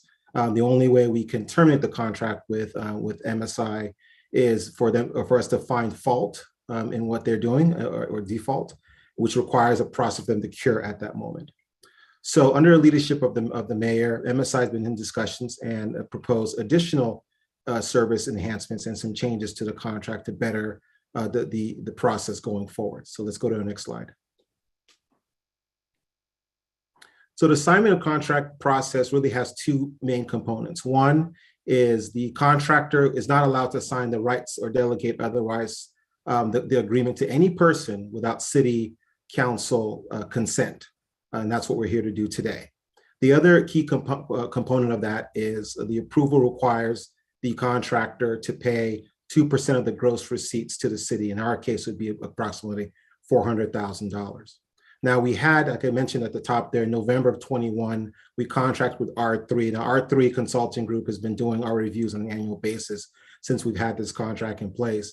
And we contracted with them to review the financials of Waste Connections. They provided us a findings report in December 2021, and R3 still stands by that findings report today. Let's go to our next slide. So the assignment of contract process, like I mentioned, requires a few steps. First step is a deposit of $250,000, which pays for staff time and our consultant time and whatever we need to do in order to review and determine that the assignment of contract is sound. That part was met. It also requires us as a city to review the financial health of the assignee. That process was also met. We also review the operational capability of Waste Connections, proof of compliance, and proof that the operations can be conducted in a safe and environmentally conscious manner. So all the requirements that we need to look for consent of contract have all been met. Next slide.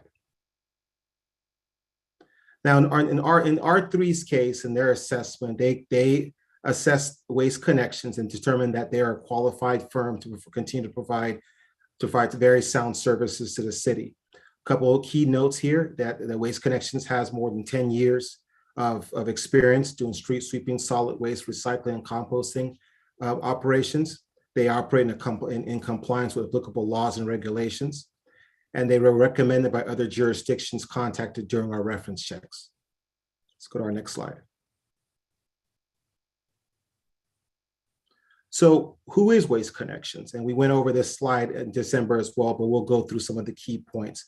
So Waste Connections and its subsidiaries provide municipal waste services and recycling collection services in the US since 1997, and they've been in California since 1998. They provide services currently to the cities of Campbell, Montecito, Saratoga, the town of Los Gatos through the West Valley Collection and Recycling, portions of city of San Jose, city of Red Bluff, and the city of San Luis Obispo, wine country. Waste Connections is a publicly traded company, and upon completion of this transaction, Milpitas Sanitation, will continue to operate with the same personnel, vehicles, equipments, and facilities. And Waste Connections is not requesting any changes to the contract as a result of this assignment. Next slide.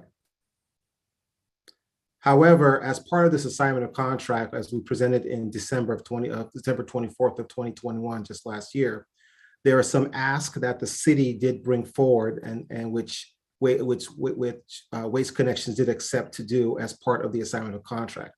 First item that was presented back in December was to hold 6 dumpster day events or neighborhood cleanup events in the city.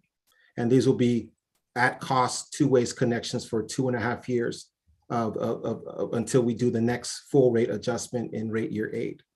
The other item which is of key importance to a lot of council and those residents is to increase the bulky item pickup from 1 item to 3 per year or per pickup event. And that's another key item that residents had talked about, which is being provided as well. The voucher program, which we did as a pilot as last year, paid for by the city, is now going to be absorbed as part of this process. The process of having to rip up the carts and put them into the garbage bin will now be a thing of the past. You can now collect and flatten your garbage carts and set them on the side of your carts going forward. We're also, as part of this, adding in an offer for dedicated garbage and food scrap as an alternative to the large split carts. So those families that have a larger pool or just simply want to have 2 separate carts, one for garbage and one for food scrap can have that option now. We also noticed that there was a misalignment in some of our street sweeping mileage. So we had a smaller number than really exists in the city. That's been corrected as well. And the Compost Giveaway, which is one of the favorite items of the city. A lot of city residents who garden really love this part. We're increasing the amount of compost giveaways in the city and just increasing the amount of compost that's given out at each event. Now, in addition to these items that were presented and agreed to back in December 14th of 2021, and under the leadership of the mayor, and MSI has been in discussions with the mayor on these ones, and we proposed 2 more items. One is to increase our dumpster days events from the 6 that were originally agreed to up to 12 per year, and based on utilization and participation from the community. And the second item is elimination of the 1.5 cubic yard white bags that were used for collection of loose dumpster items, and instead allowing residents to place garbage bags in the size of 96 gallons up to 6, which is equivalent to the same amount of 3 cubic yards next to their carts, instead of having to use the large white bags. There's an ease in having to manipulate and move these bags around, and residents have expressed concern about that. So this addresses that for the concerned residents. Let's go to our next slide. Now, the fiscal impact here is a really big item here for our city. Approximately 2.1 million in one-time savings to ratepayers over a 2.5-year period. So no rate increase as a result of this assignment of contract for 2.5 years. We've got enhancements that are valued at $1.4 million, which will go into effect once this is if and when this is approved. The non-refundable deposit of $250,000 still has a balance. That money goes towards the solid waste funds. And of course, the $400,000 one-time assignment payment that's required will also go towards the solid waste fund. In addition to that, Waste Connections will also be paying a one-time assignment payment of $150,000, and this money will go towards staff time to respond to illegal dumping and to also support neighborhood cleanup events that we're going to be having in our city. Let's go to our next slide. So with that, I'll end with the recommendations to authorize city manager to execute the Fourth Amendment to the franchise agreement with MSI for the purpose of the assignment of contract and to modify certain terms and provisions of the contract. And I stand here with myself and Elaine Marshall, Deputy Public Works Director, to answer any questions. Thank you very much, our Director of Public Works, Tony Endaw. Can we have folks from Waste Connections come up here? I got a couple of comments. Yeah, welcome. Thanks for being here tonight. Great seeing you.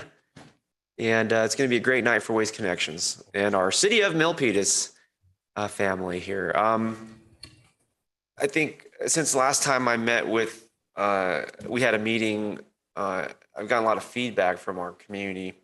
I'm really close with folks here in town on my phone, believe it or not. I hear from so many people every day. One thing that is proposed tonight is the white bags. There's actually a lot of people that like the white bags. Is it okay if we have that continued as an option? The white bags and or the proposed sort of cubic yards? So you're suggesting the alternative of the 696 gallon bags versus if people want to have the option of having the white bags. I mean, I'd have to review it with our ops folks. It does not seem like a problem. Right. It's the same sort of cubic feet or yards of waste. Some people just like the white bags. I'm learning, but some people, they don't. Okay. But, you know, I think having each as an option would be a win for our community. Also, I want to ask about, and we're jumping right into it. Welcome here. Welcome to City Hall, by the way. It's going to be a great night. But another thing folks were sort of sharing with me is their ability to throw away a thing like maybe a couch or a dining table or a dining chair. Would those items be eligible at the curbside? Well, maybe you could help me understand. It seems to me that the bulky collection would already include those items. Yeah, I think I was yeah, come on up. Yeah, I mean, let's put our brains together. Yeah. As part of the proposal is to go from 2 bulky items as part of those annual, what we call annuals, to 3. So yes, refrigerators, a couch, a table, that's all allowed right now. We're expanding that program under this proposal. Okay, great. So to 3 items in addition to the 3 cubic yards. Okay, great. So right now there's 2 large items or bulky, or what's the correct terminology? I'm sorry, Mayor. Just one item. Okay. Yeah, I'm sorry. Okay. Just want to correct that. Currently it's 1 item. So I love the it. proposal is to increase it to 3 items. And so now we're going to expand it to 3. Yes. So let's say I got a refrigerator, a dining table, and a couch. Yeah. So in 12 months, You have 4 events in 12 months. So I can put on my curb outside my home. Yep. Okay, that's an increase. Yeah, it's a big increase. Thank you, Vice Mayor. We've been working on that one. Yeah. Yeah, thank you. That's big. But yeah, if we can keep the white bags, people like the white bags. I'm just a messenger sometimes. Let me tell you that. Well, the white bags exist right now. Yeah. I don't see an issue with it. Great. Thank you. I'm going to be in big trouble if the white bags aren't there anymore. But Thank you. No, everything is sounding good here. Just incredible. I've been working with the vice mayor and her leadership very closely with our residents, and this is going to make big news for folks who are looking to dispose and get their waste collected. It's going to be a great night for each of you tonight, as well as our residents. When everybody wins, I can't tell you how special that is. There's also one other area I wanted to connect with you, MSI. We have a pilot program under the vice mayor. It's for the street sweeping, and MSI plays a role in it. I'm not sure how familiar you are with our street sweeping program. And so it comes out to about 26 grand in terms of the price and the cost. Do you think that MSI can do anything to help us subsidize that cost to our street sweeping program? With the assignment, we, as one of the items already was to increase the street sweeping from 11,000 mile cap to 12.5. That's a considerable increase, right? Okay, the microphone, yeah. Oh, sorry. So the cap has been increased on street sweeping as part of this proposal. I can't really speak for Waste Connections on increasing that, but I'm sure we can work something out with staff after the fact. Mm-hmm. If that's suitable. I don't see it being a big ticket item. Okay, great. Yeah, I'm not sure what the budget is. I'm hearing the miles, but perhaps Waste Connections can provide any comment on your support for our vice mayor's street sweeping program and some of the costs associated there. Well, let's see. I understand what Kent spoke to about increased miles. And so we're agreeable to that. I think I'm trying to better understand the $26,000 additional cost. Is that as a result of those additional miles? Let's go to our Director of Public Works, Tony, if you. Yeah, I can speak to that, Mayor, provide some insight. And these are discussions that honestly Waste Connections hasn't even been involved with yet. So I think they're a little bit on the spot here with this item here. But the increased mileage that we have as part of the assignment of contract really is addressing an item that per the contract included fewer miles than really did exist in the city. So that's being addressed right now.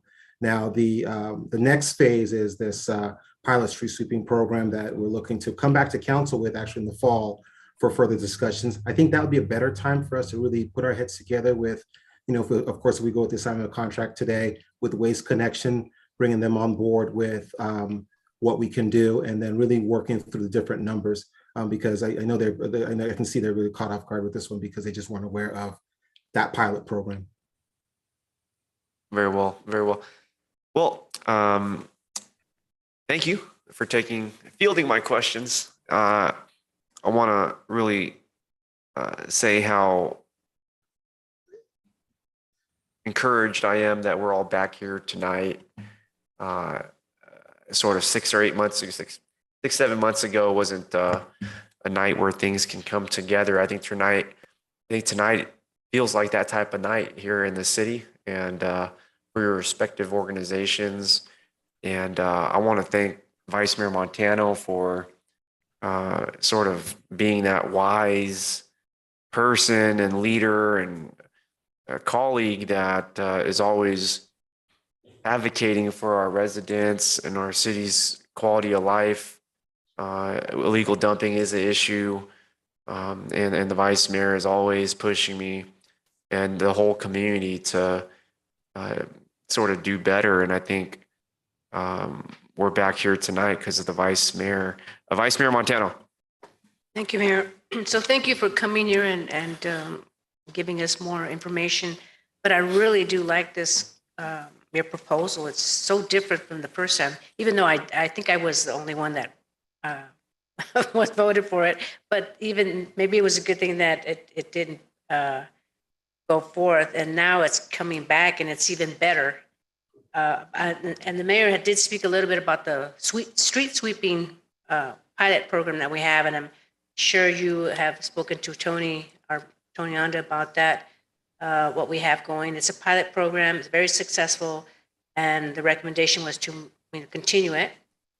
And I want to find out how you can help to make sure that it continues. And of course, that means financing.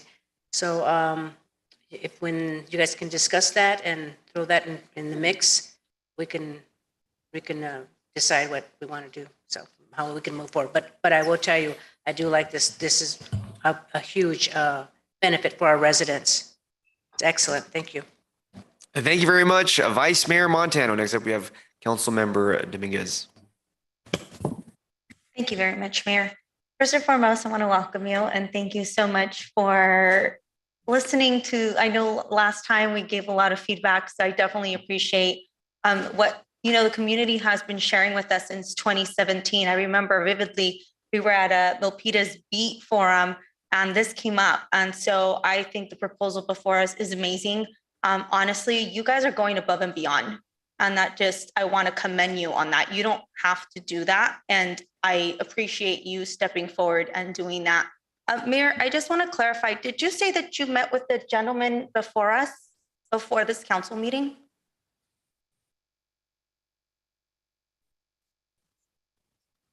Yes. Is that in your calendar? Yes. I just checked and it's not. So City Attorney, could you please make sure that the calendars are open to the public? I know I've expressed this a couple of times already to our staff. Our calendars should indicate who we're meeting with, what time and date for transparency. And right now it still shows as private. So just FYI, Mayor, it's not on your calendar. Let's go to point of information. We'll go to the city clerk or the city attorney for the calendar verification for transparency's sake. Or the city manager. Point of information goes to city staff, and so I'm going to city staff. Is the meeting agendized, or pardon me, calendared? I'll wait. While we're getting that information, I just want to make that point of clarification is not about that. But if you're in your perspective, if that's the case, I also want to let the public know that it is the responsibility of each council member and elected mayor to make sure that their calendars are updated. It is not the staff's responsibility to do this. And so I just want to kindly remind my peers that that's really, really important. This has been an ongoing issue for about 2 years now. And so it's something that I am extremely asking to make sure that we please just make sure all of our calendars are private, or if there's a setting, because I know that that's been an issue with my calendar as well. And so I want to make sure that that does not turn into a future problem. With that, I do have a couple of questions for you regarding some of the community concerns that I've received. So first and foremost, your staff is amazing. I just want to recognize that. The staff, I don't know a day that they take off. I know that especially the staff that come in my neighborhood, he's awesome. I've learned a lot about the white bag program, and there's just a couple of glitches that have come to my attention that I definitely want to raise. The first one is I love it. I've used it myself and my neighbors love it. So we want to make sure that's still an option. The only thing that I found out is that we have to request the bags and then they get picked up automatically within 7 days. And if they don't get picked up, then the resident gets fined. So just wondering if there's any way we could maybe make sure that we give a warning instead of just automatically fining them. I'll be honest, it almost happened. I got them just to check it out and see if that was true. And thank God they knocked on my door or else I would have probably gotten fined. So maybe just if we could make sure there's a warning before the fine comes. Okay, because I was told that from the driver as well as from community members that they have said that if they don't turn, so the bag gets picked up, you have 7 days, and 7 days to use it. And then if it's kind of like you use it or lose it kind of thing within 7 days, but I wasn't honestly clear on the 7 days. So I lost my opportunity to clean everything out of my garage. I think it's a scheduling process with the bags, but I'll check on that about the strictness of it and the so-called fine. There is no penalty. I think it might be, you better have it back out. Yeah. Okay, perfect. Just want to make sure that that's cleared because I know that the community brought that up and it was confirmed that That's, but again, just FYI.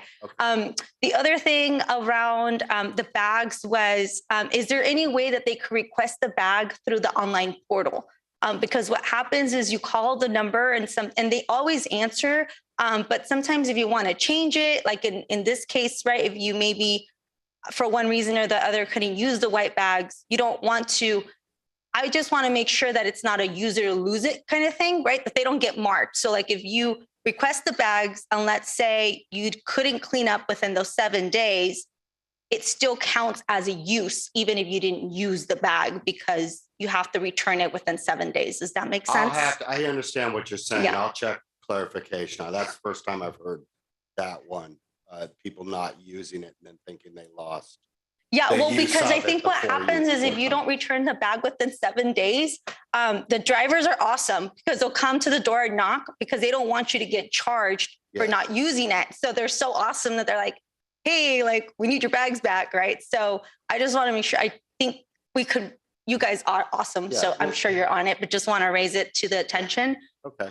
The other thing that has been brought up, and I don't know, I'll be honest, I'm not too sure if it's completely just you or your organization or not. I think that there's a couple of factors, but there's community members who are concerned. I know, city manager, we've had this discussion about business shopping centers or areas, apartment complexes or areas in the neighborhood, strictly making sure that pickup is not too early in the morning. So we've had some businesses that their pickup is like at 4 a.m., but the businesses are right behind either an apartment complex. And then what happens is there are just like all the noise that is caused in the shopping centers is waking up the neighbors. So I know I've gotten this concern a couple of times. So not too sure if maybe you could help us out, maybe just extend that pickup time or reroute for the apartment, for those that are near the apartment complexes. So I know like Sunny Hills is one of them. That area that has been complaining a lot that the pickup starts at 4 a.m. in the morning on a Monday. So just, I could understand why that's a concern. The contract has fairly strict time limits in how close you can be to residential. But what we'll do is work with staff and determine where the problem areas are and work with it and try and figure it out. Perfect. Thank you so much. And then my last request is I just want to say thank you. What you guys are doing is really a dream come true. I remember this idea coming from the city of Santa Clara that had the pickup, the curb pickup. Yeah. And that's where the residents I know started the conversation. And so I'm extremely amazed of what is brought forward. So thank you so much. And then, the last one, if there's a way we could maybe integrate an application, like an app, I think that would just make things so much easier when we're doing like the curbside pickup or whatnot. Again, trying to have definitely the option for the phone number, but definitely moving into using an application. I think it would just help everybody smooth the process. All right. Sounds good. Perfect. Thank you so much for your time. Thank you. Well said. I want to circle back around to Councilmember Dominguez's concern about meetings being on the public calendar. Did you still have a concern about this item? I have a concern about our calendars not being shown. I think personally, I work really hard to update my own personal calendar to make sure it matches my appearances. And anytime that I'm with talking about city business, that it's reflected on my calendar. And so I know I do that every Friday. And what I've noticed is sometimes it comes out as private, and I'm seeing that it's the same thing with yours. So I just want to make sure that for transparency purposes, that we are moving away from that. We should not be having any private appointments on our calendars. And that's actually a very strict rule that we could all get fined for. And I want to make sure transparency, if our community wants to know who we're meeting with, where events we're going, anytime we talk about city business, even if it's just taking a picture, it should be on that calendar if we're representing the city of Milpitas. That's it. Thank you. So my meeting with the folks at MSI is on my calendar. What date? I'm looking at it right now. What day are you looking at?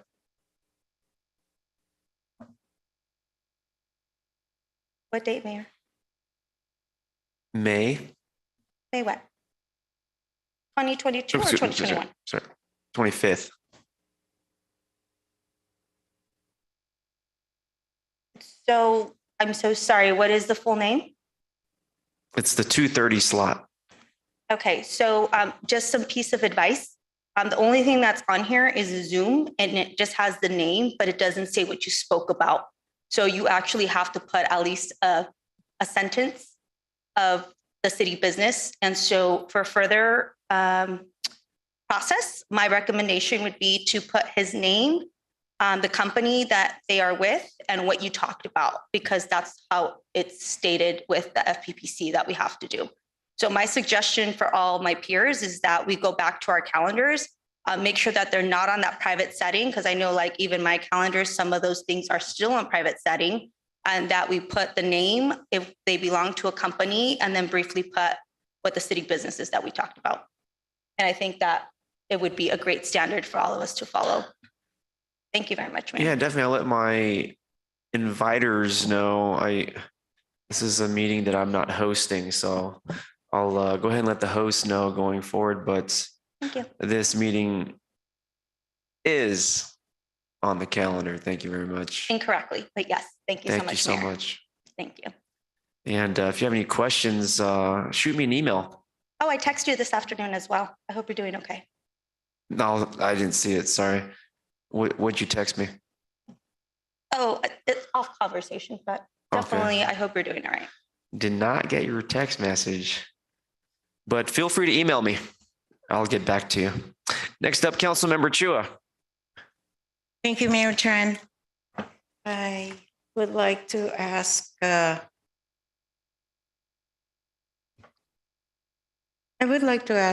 staff, Mr. Manda, we have a savings of all these new features that we can have for the next 2.5 years. Currently, what we're paying is, are we scheduled for an increase? When is the next increase? So the two separate things. Increase related to these services is not going to happen for 2.5 years. So all the enhancements that we're talking about right now won't see it until for 2.5 years from now.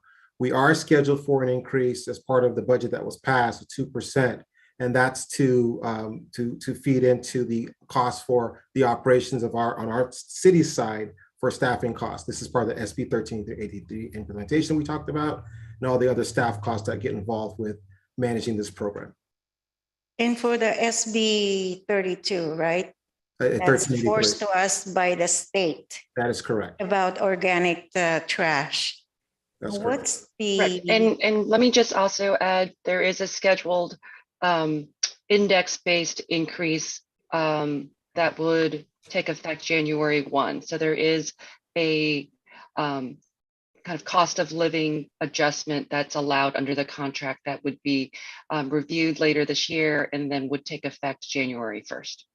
So the next increase would be, the SB 32 is immediate, right? Correct? August 1st. August 1st.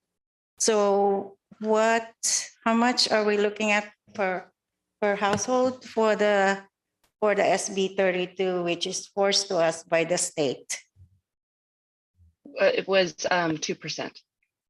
Right, 2% of what we're paying, what the residents are paying now. What is the average cost for that one? If you have the number, please. 1 second, please. The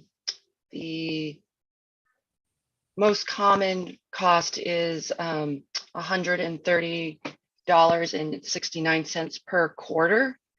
That's how the rates are paid, and I'm just doing some quick math right now. That is $43.56 per month. So the rate increase is less than $1 per month. It'll be about 87 cents. Pardon? It'll be about 87 cents per month. Per month. And that's for the average. For right. the I got average. So 87 cents for the SB 32, starting at August 2022. What about the index increase starting on January 1st, 2023? How much would that be? We don't know what that one's going to be yet. The contract lays out a process for the company, MSI, or if assigned Waste Connections, to submit their rate application that looks at different cost of living and indexes, for example, for fuel costs and things. And so once that full application is reviewed, then we identify what the actual rate increase is based on those indexes.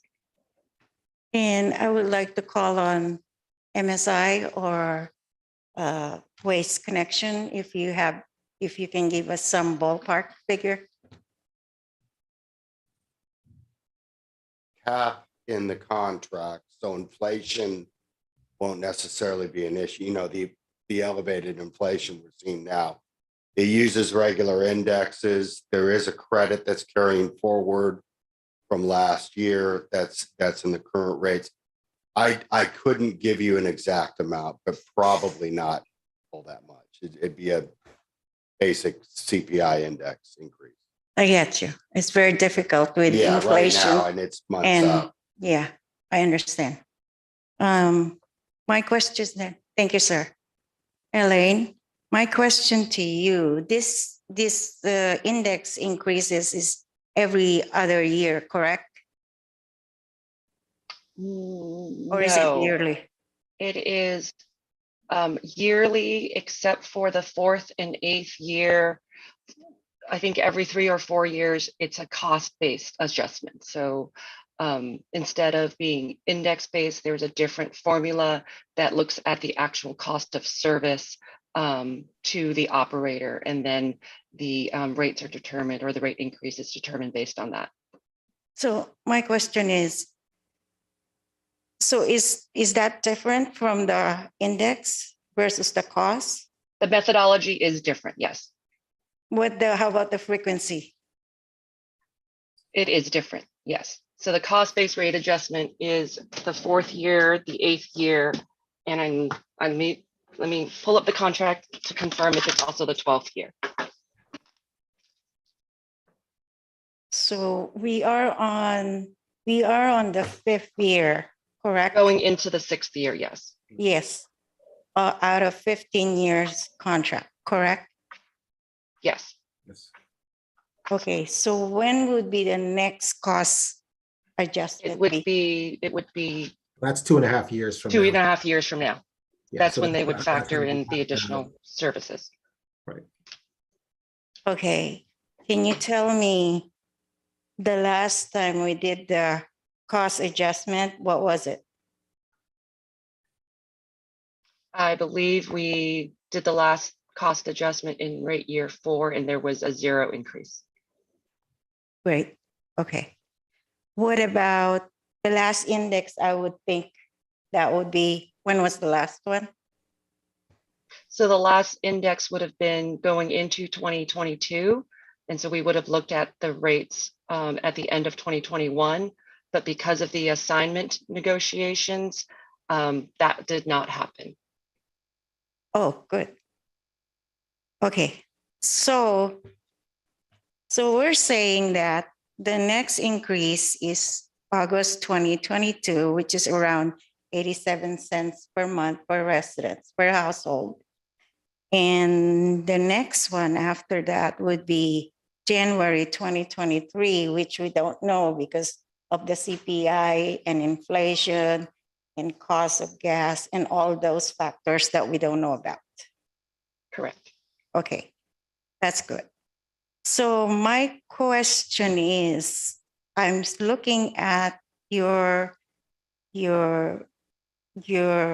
analysis, and for the next 2.5 years, we have a savings of $1.4 million based on the new enhanced services that will be provided by Waste Connection and MSI. How much would that, we're just looking ahead, what's the approximate per household expense fee, additional fee after 2.5 years.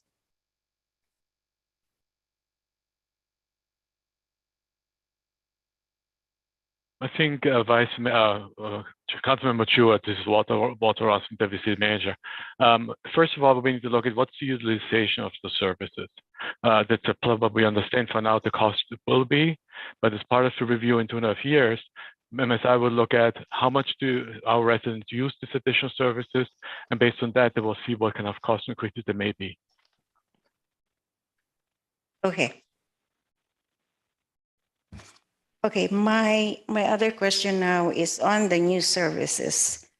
And I'm really excited about the new features that MSI and Waste Connection and Mayor Tran have come up with this new enhanced services. I like the fact that because the residents, I go to dumpster day, I go to cleanup day, I go to all anything related to beautify Milpitas. And this is the dumpster day is really their favorite. And now we're doing it 12 times a year. That is wonderful. And also I like the fact that you're increasing the street sweeping from 11,000 to 12.5, because that would increase the objective is to make the sweeping program throughout the city, and making it larger, I mean, longer in terms of mileage, that would expedite the implementation of the street sweeping program, which was headed by Vice Mayor Montano. Also, I like on the 6 neighborhood events, is that including, that's different from the 12 dumpster days, right? Director Anda? It's the same thing. So the 6 that we're talking cleanup events, dumpster day, we're talking about the same thing. So what we have is the ability to do 6. So that's 6 are gonna happen. And then based on demand from the community, we can go up to 12. So that's the newly added enhancement as part of this. Would that, Director Anda, would that include like for example, we just did the cleanup of the library parking lot. Would that include that? Because that's a key. Because now we're cleaning the parking lot because of homelessness issues parking there. So would that include that? No, Councilmember Chua, these are for the dumpster days. So these would be allowing us to do up to 12 dumpster days if there is that demand by the community. So any homeless encampment cleanups is separate and actually not performed under this contract. So that's separate from this 12 dumpster day, right? Yes. And that's the cost, $450. Okay. I also like I actually introduced or initiated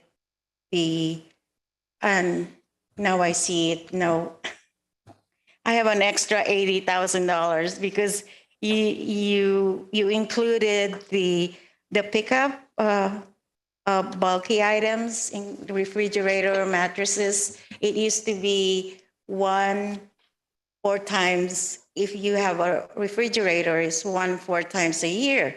But now my pilot project was to increase that to actually 2 or 3.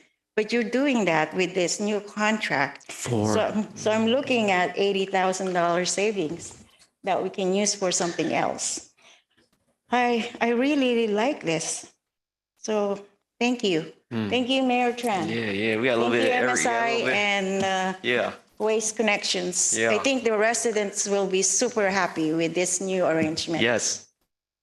We got Mayor a little bit of something for everybody. You know, a little bit of curbside, a little bit of street sweeping and dumpster days. Oh, thank you. A little bit of dumpster days. We got 6 and upwards to 12. We don't want to host them if their demand's not there, and we're going to be very reasonable. with Waste Connections. Obviously, we're excited to have you here. We hope that you're at all our events. We used to have a waste collection company that used to be at all our events. The Chamber of Commerce. Where'd the Chamber left? This is their chance. We do have the Chamber of Commerce. Let's go to public comment. Come on up. Public comment. Let's get something from the Chamber of Commerce. 60 seconds. Maybe you can share some activities and such. The Waste Connections can take part in. We have a board member from the Milpitas Chamber, Julia Gomez. Please, please. Yeah. What kind of opportunities would Waste Connections have to participate with the Chamber? So there's a variety of things that we're working on for the Chamber and the community. A couple of things that are on the calendar are the Art and Wine Festival. So we definitely will need some help there. There's a couple of other things that we're working on, but the big one for now in October is the Art and Wine Festival. So we can really use your partnership. And I definitely want to give props to the white bag. I love the white bag. It's huge. Yeah. So thank you so much. Appreciate it. Thank you so much. You're Thank welcome. you. Thank you. There you go. I think this thing's going to get passed tonight. That's my opinion. It's usually right. But I want to ask, so when the assignment changes, when can our residents and ourselves expect to see the new branding and on, how is the period of the changing of assignment? Is it going to be kind of fairly quickly done? Yeah, well, here, I'll say this. Our company was built on doing acquisitions of independent companies. And as a matter of fact, I came via an acquisition. I was a general manager of Green Team of San Jose in 2003. We got bought. We kept the same branding, same ID, same management. So, that's really our intent and purpose and how we build our company. I hope it happens soon, within, a couple months even. Yeah, the sooner the better, I think. And there's going to be a huge rollout too. Looking forward to a press release from our city with the vice mayor, as well as any type of marketing and, community engagement your company's so used to doing with other communities. I know you're going to have to introduce yourself, Waste Connections here in town. And, we can get the vice mayor and myself to support Waste Connections with that as well. And we can really celebrate the further contributions and services, I should say, that you're providing for our residents with curbside, street sweeping, and dumpster days, among those other things. We do have that one-time payment here. That's already a part of it. I think it's like $400,000, and there's other payments too. But Vice Mayor Montano, did you want to prioritize that $400,000 towards something? Yeah, the pilot street sweeping was a big success, and I think that we should focus on that. Yeah, so we'll leverage that $400,000 in the presentation towards the street sweeping and expand it to our neighborhoods that need it the most. Thank you. Exactly. Thank you. Thank you. Let's go to Councilmember Chua. Mayor Tran, we still have that 80,000 that can add to street sweeping. And that too, huh? That's since their pilot program on the So curb. we now have 300,000 from ARPA plus the 380 plus the surplus from the 400,000. We only use 112. So we have 275 plus 80 plus plus 300 plus 400. Keep going. It's almost $1 million. So Mayor and council members, I appreciate your enthusiasm. Love all your enthusiasm and willingness to fund the pilot street sweeping program. I do want to remind you that we are going to bring back more information on costs later this fall based on your direction last Tuesday. So we'll have more information for you at that point. Thank you, Deputy. We'll be ready. We'll be ready. And so it's all due to MSI and Waste Connections. Thank you. This assignment change, if I can call it a change, it has just reverberates throughout some of the things we're trying to do in this community members of this council to make it beautiful. And so your impact is actually a lot more in depth than you'd understand walking out of here tonight. But let's go ahead and take more public comment here. Public comment for item number 32. If there any member here that has not provided comment, we're doing 60 seconds per comment. Come on up, Mr. Montemayor. Yeah. Hey, no campaigning in here. Yeah. Okay, all right. Okay, Montemayor or Milpitas. Yeah, I always wave to your truck every Monday at Penitentiary Street. You guys are friendly. Oh, that's good. We're inching from 1.5 to 3.0 cubic feet. That's big. And then you included now refrigerator, dryer washer too, right? A washer and dryer perhaps on the curbside. Yeah. Yeah, he's shaking his head. Okay. I trust it. Yeah. Thank you. No, we're really inching. I heard the surplus. So I don't need to mention that now. And I'm fond of numbers. So we'll see. I may inspect my records. I scribbled a lot. In other words, we're really inching. And do I have 2 seconds? 7 seconds. 5. Next 4. time. Thank you. Okay. Great. You can always meet with us after. Okay, look into the Zoom. We only got 2 attendees left here tonight. Familiar names. How y'all doing? No virtual raised hand. It's okay. We still see you. You're here with us in digital spirit, and we're happy for that. So that's it with the public comment.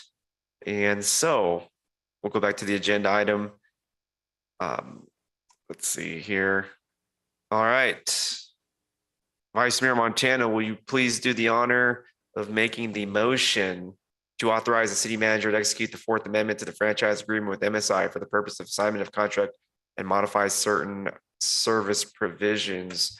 Vice Mayor. So moved. And I'll second that. We'll go to the vote. Councilmember Chua. Aye. Councilmember Dominguez. Aye. Councilmember Fan. Aye. Vice Mayor Montano. Aye. Myself is an aye. The motion is carried and the authorization is approved. Thank you, MSI and Waste Connections and our whole community for being engaged and taking part. I think our residents will be very happy with the outcome of this agenda item tonight. And I'm more happy to actually see you respectfully on your way out of this building before 10 p.m. Take care. Thank you. Thank you for being here. Yes. Thank you, everybody. Okay. Mayor, All right. I'm sorry. I've got Yes. one point of clarification. Okay. That we did Wait a want minute. to. Okay. We did the draft 4th Amendment does include language that says that the contractor shall cease requiring and providing white bags for bulky pickup items. Just want to confirm that we want to strike that language and Yes. Strike that language that and keep option. the white bag as an option. Thank you. Perfect. Thank you. Thank you. That's my fault. I should have did the amendment, but I'll be responsible for that one. Thank you, Deputy. And I really appreciate your natural attention to details. Deputy Public Works Director Elaine Marshall, thank you. Thank you so much. Okay. I really appreciate our city staff for keeping me sharp or supporting me in those times where those details are critical. So I couldn't do it without city staff. Everybody, thank you so much. I can't say that enough, so I'll just say it.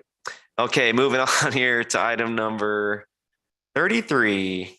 Rescind resolution number 9171 and approve a resolution submitting to the qualified voters of the city of Milpitas a measure amending chapter 400, which is the mayoral and council member term limits of Title I administration of the Milpitas Municipal Code to amend term limits on mayoral and city council member service at a general municipal election to be consolidated with the statewide general election to be held November The eighth, it's an election year, 2022, and setting rules for arguments and rebuttals for and against said measure.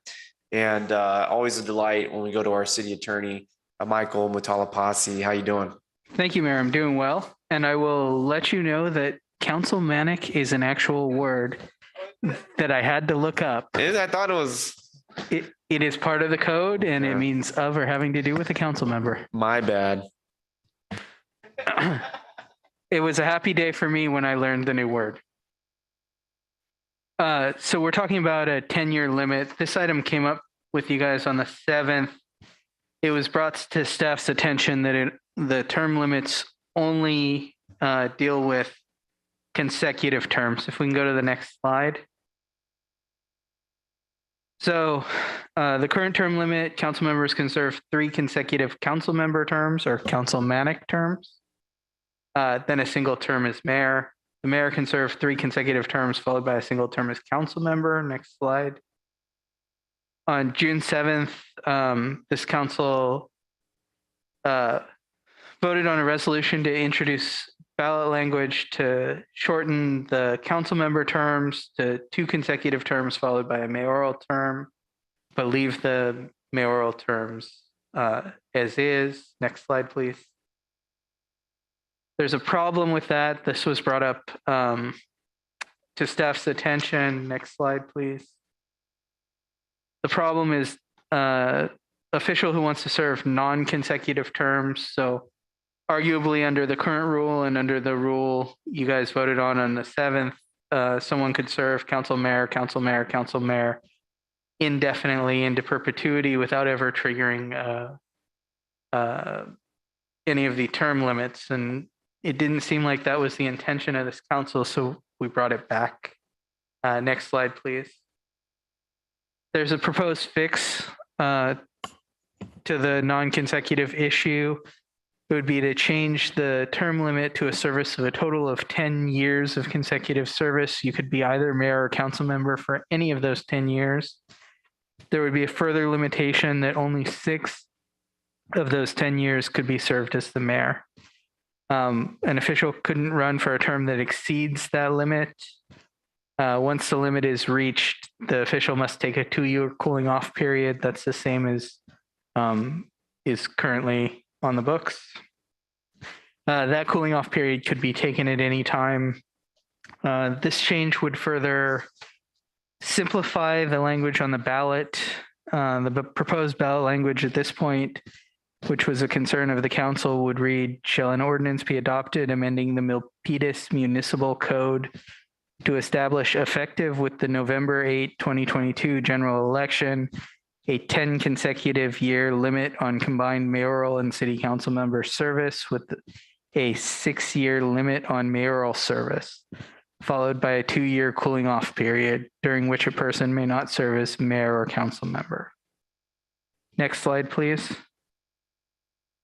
Just as before, there'd be transitional rules. Mr. Mayor, you've served for 6 consecutive years as mayor. In 2022, you would be able to run for a council term or serve your cooling off period. You'd have to have a cooling off period on or before 2026. Madam Vice Mayor has served 1 term on council.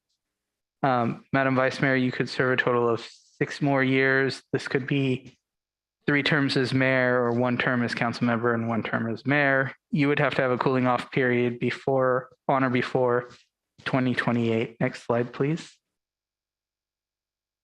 Councilmember Fan, you've served 1.5 terms on council as of 2022. That's a total of 6 years. Councilmember Fan, you'd be able to serve 4 additional years. This could be 2 years as mayor, or you could serve the remainder of your current council term and then run for mayor in 2024. You'd have to have a cooling off period on or before 2026. And next slide, please. Councilmember Dominguez, you'll have served a single 4-year council member term. You will have 6 additional years. This could be 3 mayoral terms or 1 more council member term and 1 more mayoral term. You'd have a cooling off period on or before 2028. And Councilmember Chua, you've served half of a 4-year term. Assuming you complete that term, you'd have 6 more years. You could divide that as you please, 3 mayoral terms or 1 more council term and 1 more mayoral term. And you'd have a cooling off period on or before 2030. Next slide, please. So the council can choose to print the entire ordinance language in the county voter information guide. It's generally advisable to print confusing or complex measures. So I'm not sure this is a confusing or complex measure. The estimated additional cost to print the entire ordinance is $25,446. Next slide, please. So the recommendation is to motion to rescind resolution 9171, determine whether or not the council wants to print the entire ballot language or print in the voter guide the entire ordinance language at a cost of $25,000, and then motion to approve a resolution with this 10-year scheme. Well done, our city attorney, Michael Mutalapasi. And I am so happy to be here tonight to have a discussion and sort of direction on recommendations for the agenda item and the things that we are able to consider tonight. That being said, I want to thank our Vice Mayor, Carmen Montano, for really moving this forward in this day and time. In my first year, I did push for some term limits. Unfortunately, they garnered no support. And so I'm glad and blessed to be leading alongside the incredible Vice Mayor and moving this forward. It's kind of a decade sort of thing. Every 10 or 20 years or what have you is when the term limits come up. And so I'm glad I get to say that we did this as I finished my last year as the mayor.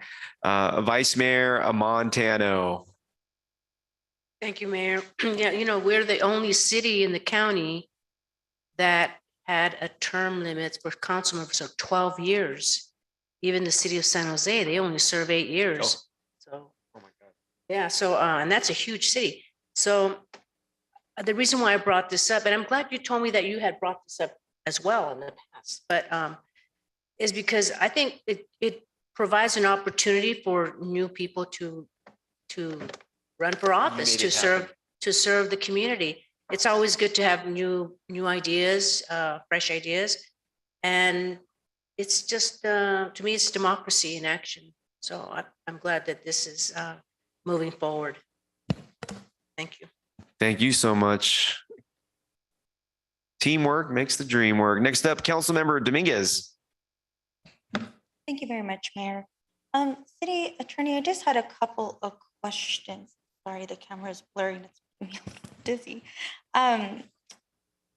Just because I know this conversation had a lot of conversation behind closed session. So I just wanted to have a couple of questions just so the public could be aware of the process. And I also wanted to just clarify a couple of things that have been brought up to my attention. Could we go ahead and go back to the slide of the recommendation in itself of the language?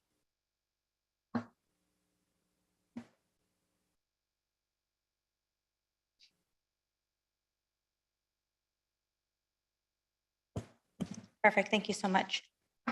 So at any time, did we vote on lifetime term limits for the mayors? And was that included in this resolution? City Attorney, could you help me recall? So my involvement in this resolution, I picked it up from the former city attorney when I took this position. To my understanding, there was no vote on lifetime term limits. I think there was some discussion on lifetime term limits that's in the AR. but I don't think there was ever a vote. Thank you for that clarification. My next question is, could we as a council today direct staff to change the language and include lifetime term limits for the mayor's seat of 6 years, which would be 3 terms of 2, which would not allow a cooling off period, and it would cap the opportunity for the mayor, past tense, any mayor or current mayor or any mayors that have served as a mayor. Would we be able to do that tonight if we would like to move a motion? Just want to ask for some clarification, because it sounds like we're rescinding resolution number 9171.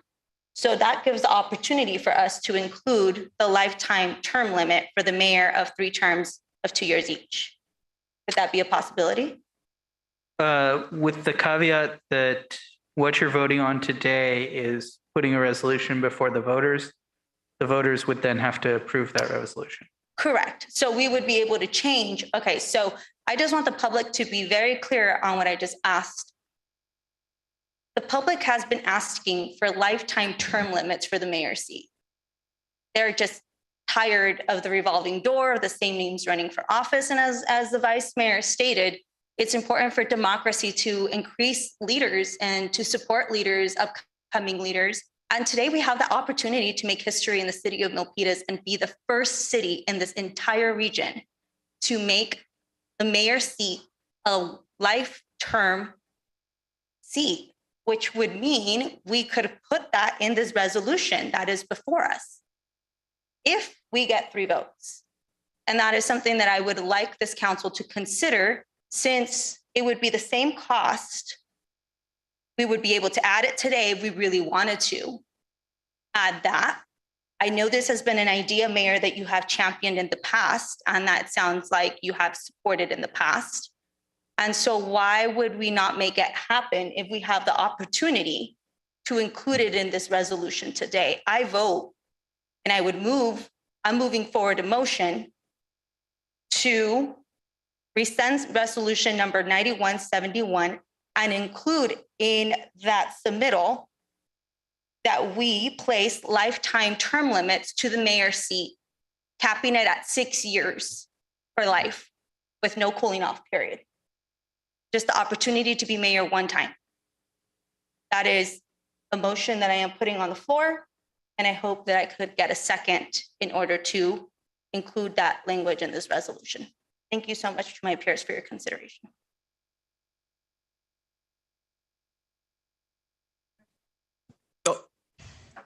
Yes, Councilmember Chua.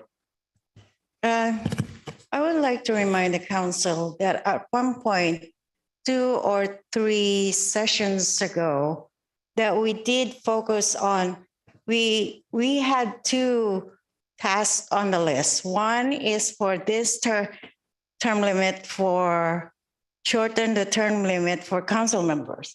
And there was another task item to address the term limit for mayor. And at that point, we said, we'll set that aside and we'll focus on council members. And that there was a vote on that already. I just want to point that out. Okay, great. So thank you very much, Councilmember Chua. Let's get some public comment here for this item. I don't think I've gotten public comment. Mr. Montemayor, I see you. Come on up.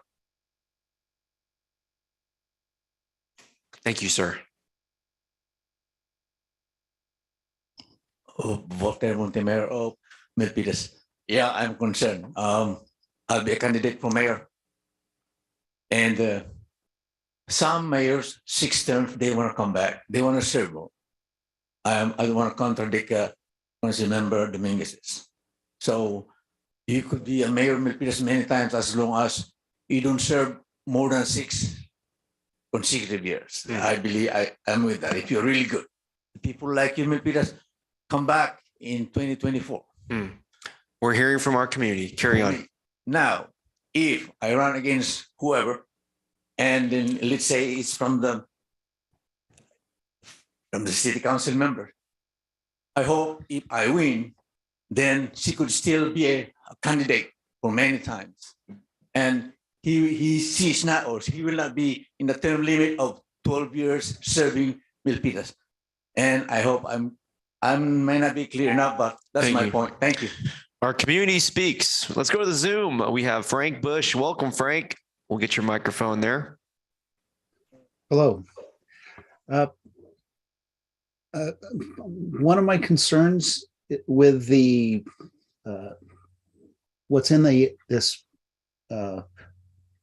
resolution or whatever it's called was that it looks like the mayor in some circumstances would not be directly elected by the population, but it would be a person, one of the council members would be selected as the mayor for that term. And I'm concerned that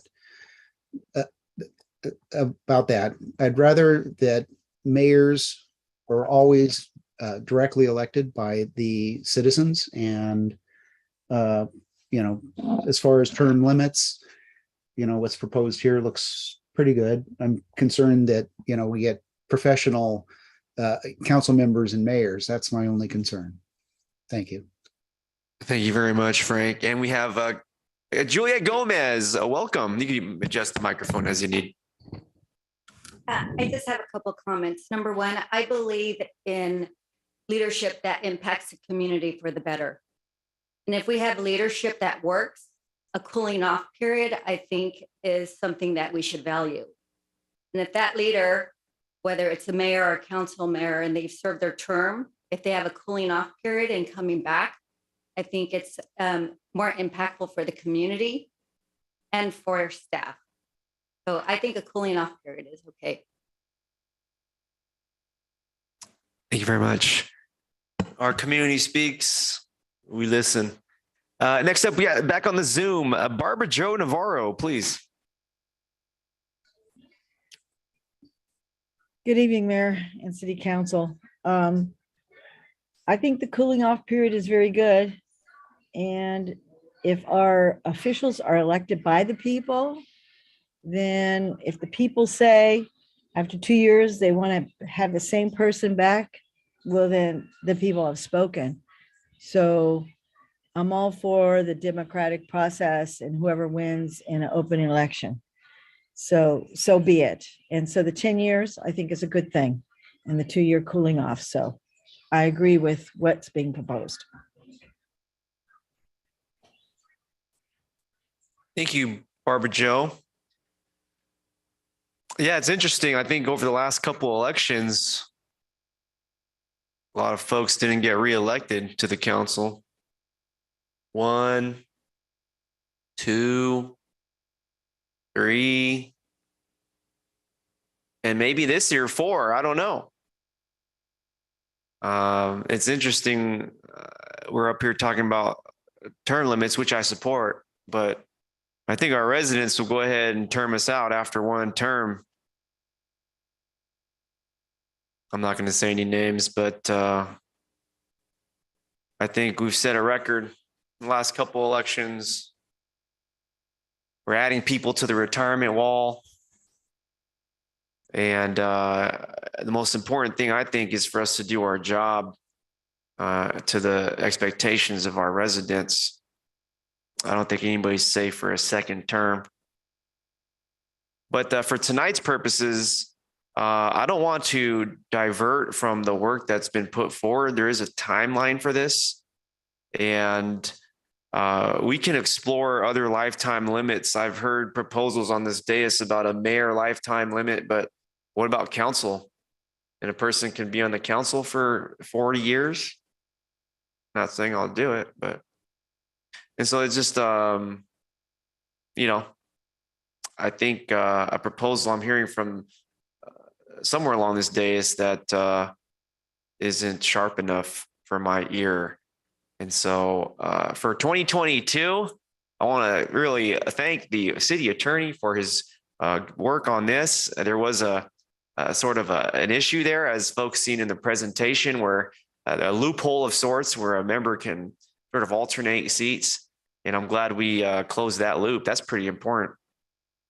And, I do agree with the vice mayor that we should look into something like San Jose where, 8 years on the council can suffice. So I'm ready to move this item forward, and it's a step forward for our city for term limits.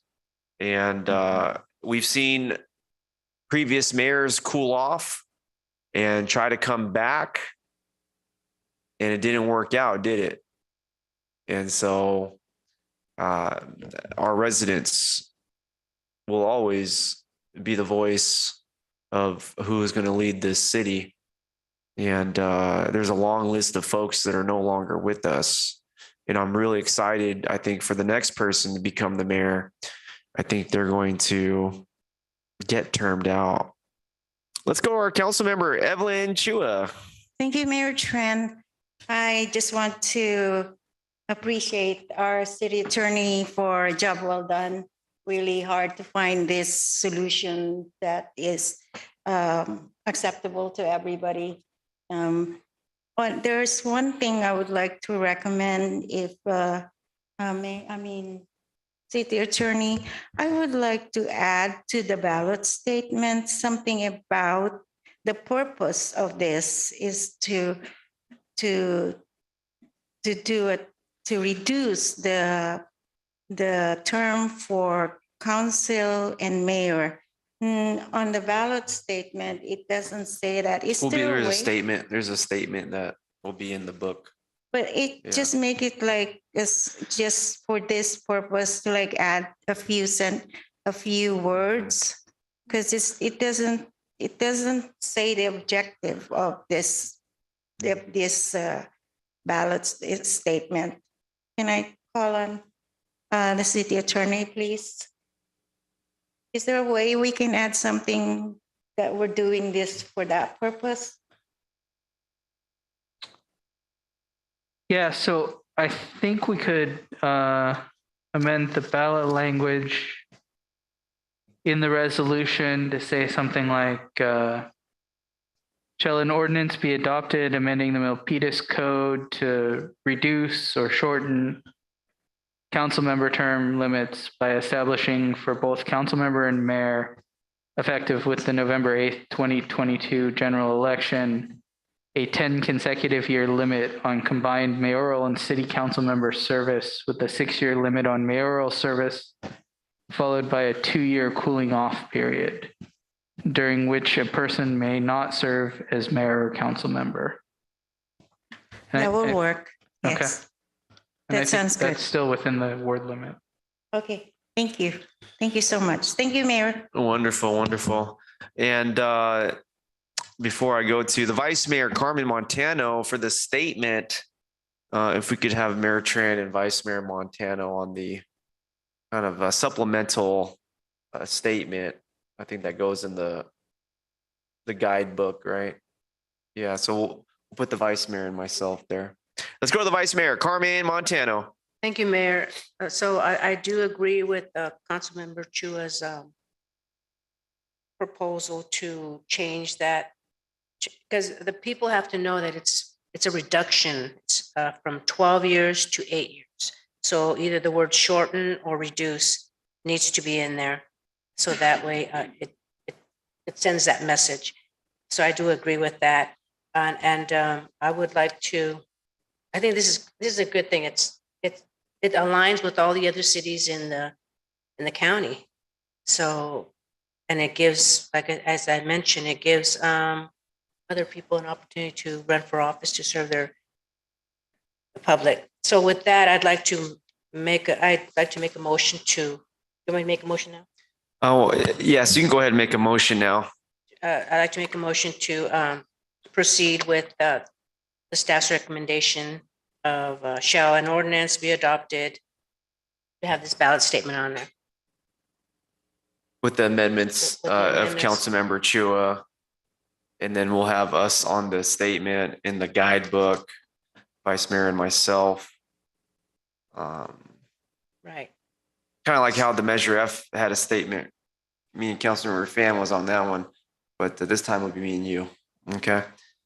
And then, so that's the motion from the Vice Mayor. I'll second it. And before we go to the vote, I do see a request from a Councilmember Dominguez. I just have a question in regards to city funds, because both of you are going to be on the ballot. I'm just wondering, wouldn't that be a conflict of interest of city funds if you put both of your guys' name on a statement on the ballot that you guys are going to be running for? I believe that would be using city funds to maximize name recognition, which I would totally hope that you both agree that that's not the intention. Personally, I feel like if there's going to be a statement, it should be from a member that's not running for office. It could be Councilmember Chua if she's not up, or if she decides not to run for office, for a higher office. I just feel that the integrity of the process of using city funds for name recognition on a ballot would be an issue and would be a concern of the community. And that's just my feedback. Thank you. A title is for identification purposes only. Thank you. We got a motion and a second. Let's go to the vote. We took public comment. First up, we got Councilmember Chua. Actually, Mr. Mayor, may I clarify, does the motion include printing the ballot language in the voter ID guide, or does it include making it available from the clerk? So the recommendation would be not to incur the extra $25,000 cost and just make it available at the clerk's office. Yeah. But we need to clarify that in the motion. Well, I want to be consistent with what we did for Measure F. And so with Measure F, we put a sort of a plain and simple, our city manager remembers, right? You remember that? So our city manager will guide you through that. We want the same process as what we did for Measure F statement. Okay. Thank you so much. Yes. Nothing new, folks. Nothing new. Let's go back to Councilmember Chua for the vote. Aye. Thank you very much. Councilmember Dominguez. Aye. Councilmember Fan. Aye. Vice Mayor Montano. Aye. And myself is an aye. The motion is carried. The item is approved. I thank you so much. We're moving Milpitas forward, doing things not every council does, and I don't take that loosely. We are doing things most other councils aren't doing. Building height requirements. Barbara Navarro, I see you. We're doing it. And it's great. This is what public service is all about. Looking forward to shortening the council member term limits and keeping everybody in office for 10 years, not 12 years, cool off and those sorts of things.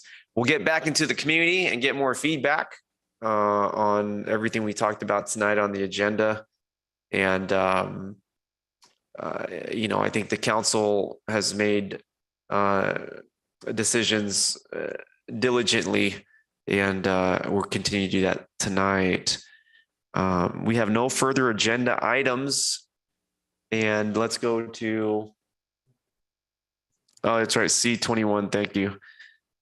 Let's go to the item number 21. Actually, we have one more, and then we'll get out of here, together. All right, 21. Thank you very much, Councilmember Chua. You're like my safety net. Okay, let's approve the city council policy for naming streets, parks, and facilities. Perhaps we'll just take questions here. Vice Mayor Montano, you pulled the item. Yeah, thank you. Thank you, Mayor. I just wanted to find out, because I think the last time I had wanted to have a subcommittee, because I want to follow precedents. Former Councilmember Grilly and I were on the facility naming subcommittee, and I would like to continue that the way it was done. So it was a subcommittee that was able to Absolutely. Okay, go so through the process, and then before we brought it to the council. So let's form a subcommittee tonight, huh? Right. I nominate the Vice Mayor Carmen Montano and Council Member Evelyn Chua. Okay, well, that was my nominations. I'll move. So Mr. Mayor, Yeah. I do think that the policy will ultimately require a subcommittee, but I don't think appointing members of the subcommittee are agendized today. Okay. That is correct. We're going to agendize the subcommittee next first meeting in August. Oh, okay. So we'll save it then. We'll save it. But those are my nominations. And since the item was pulled, we got to approve it. So we got a motion from Councilmember Chua. I'll go ahead and second that. And then we'll go to the vote. Councilmember Chua. Aye. Let me pause it right there. Public comment for item number 21. We're still doing good time. We're still doing good time tonight, I think. Not bad. Could be better, but that's on me. Yes, Mr. Montemure. Yeah, we had to name one of the parks, Sunny Hills, combined with it wasn't Sunny Hills. Maybe originally it was Sunny Albert Hills. Augustine. So yes. anyway, I think that's not the whole thing. Yeah. That was under Director Rene Lawrenson, but I think we're covering naming of streets too. So maybe it's not just here. Thank you. Yes. Thank you very much. Okay, public comment on the Zoom. Anybody? Okay. We got a motion from Councilmember Chua, a second from myself. I do see a request from the, okay, no request. Okay, so we'll go to the vote. Councilmember Chua. Aye. Councilmember Dominguez. Aye. Councilmember Fan. Aye. Vice Mayor Carmen Montano. Aye. Myself as an aye. The motion is carried. Item number 21 has been approved. Thank you very much. This meeting is adjourned.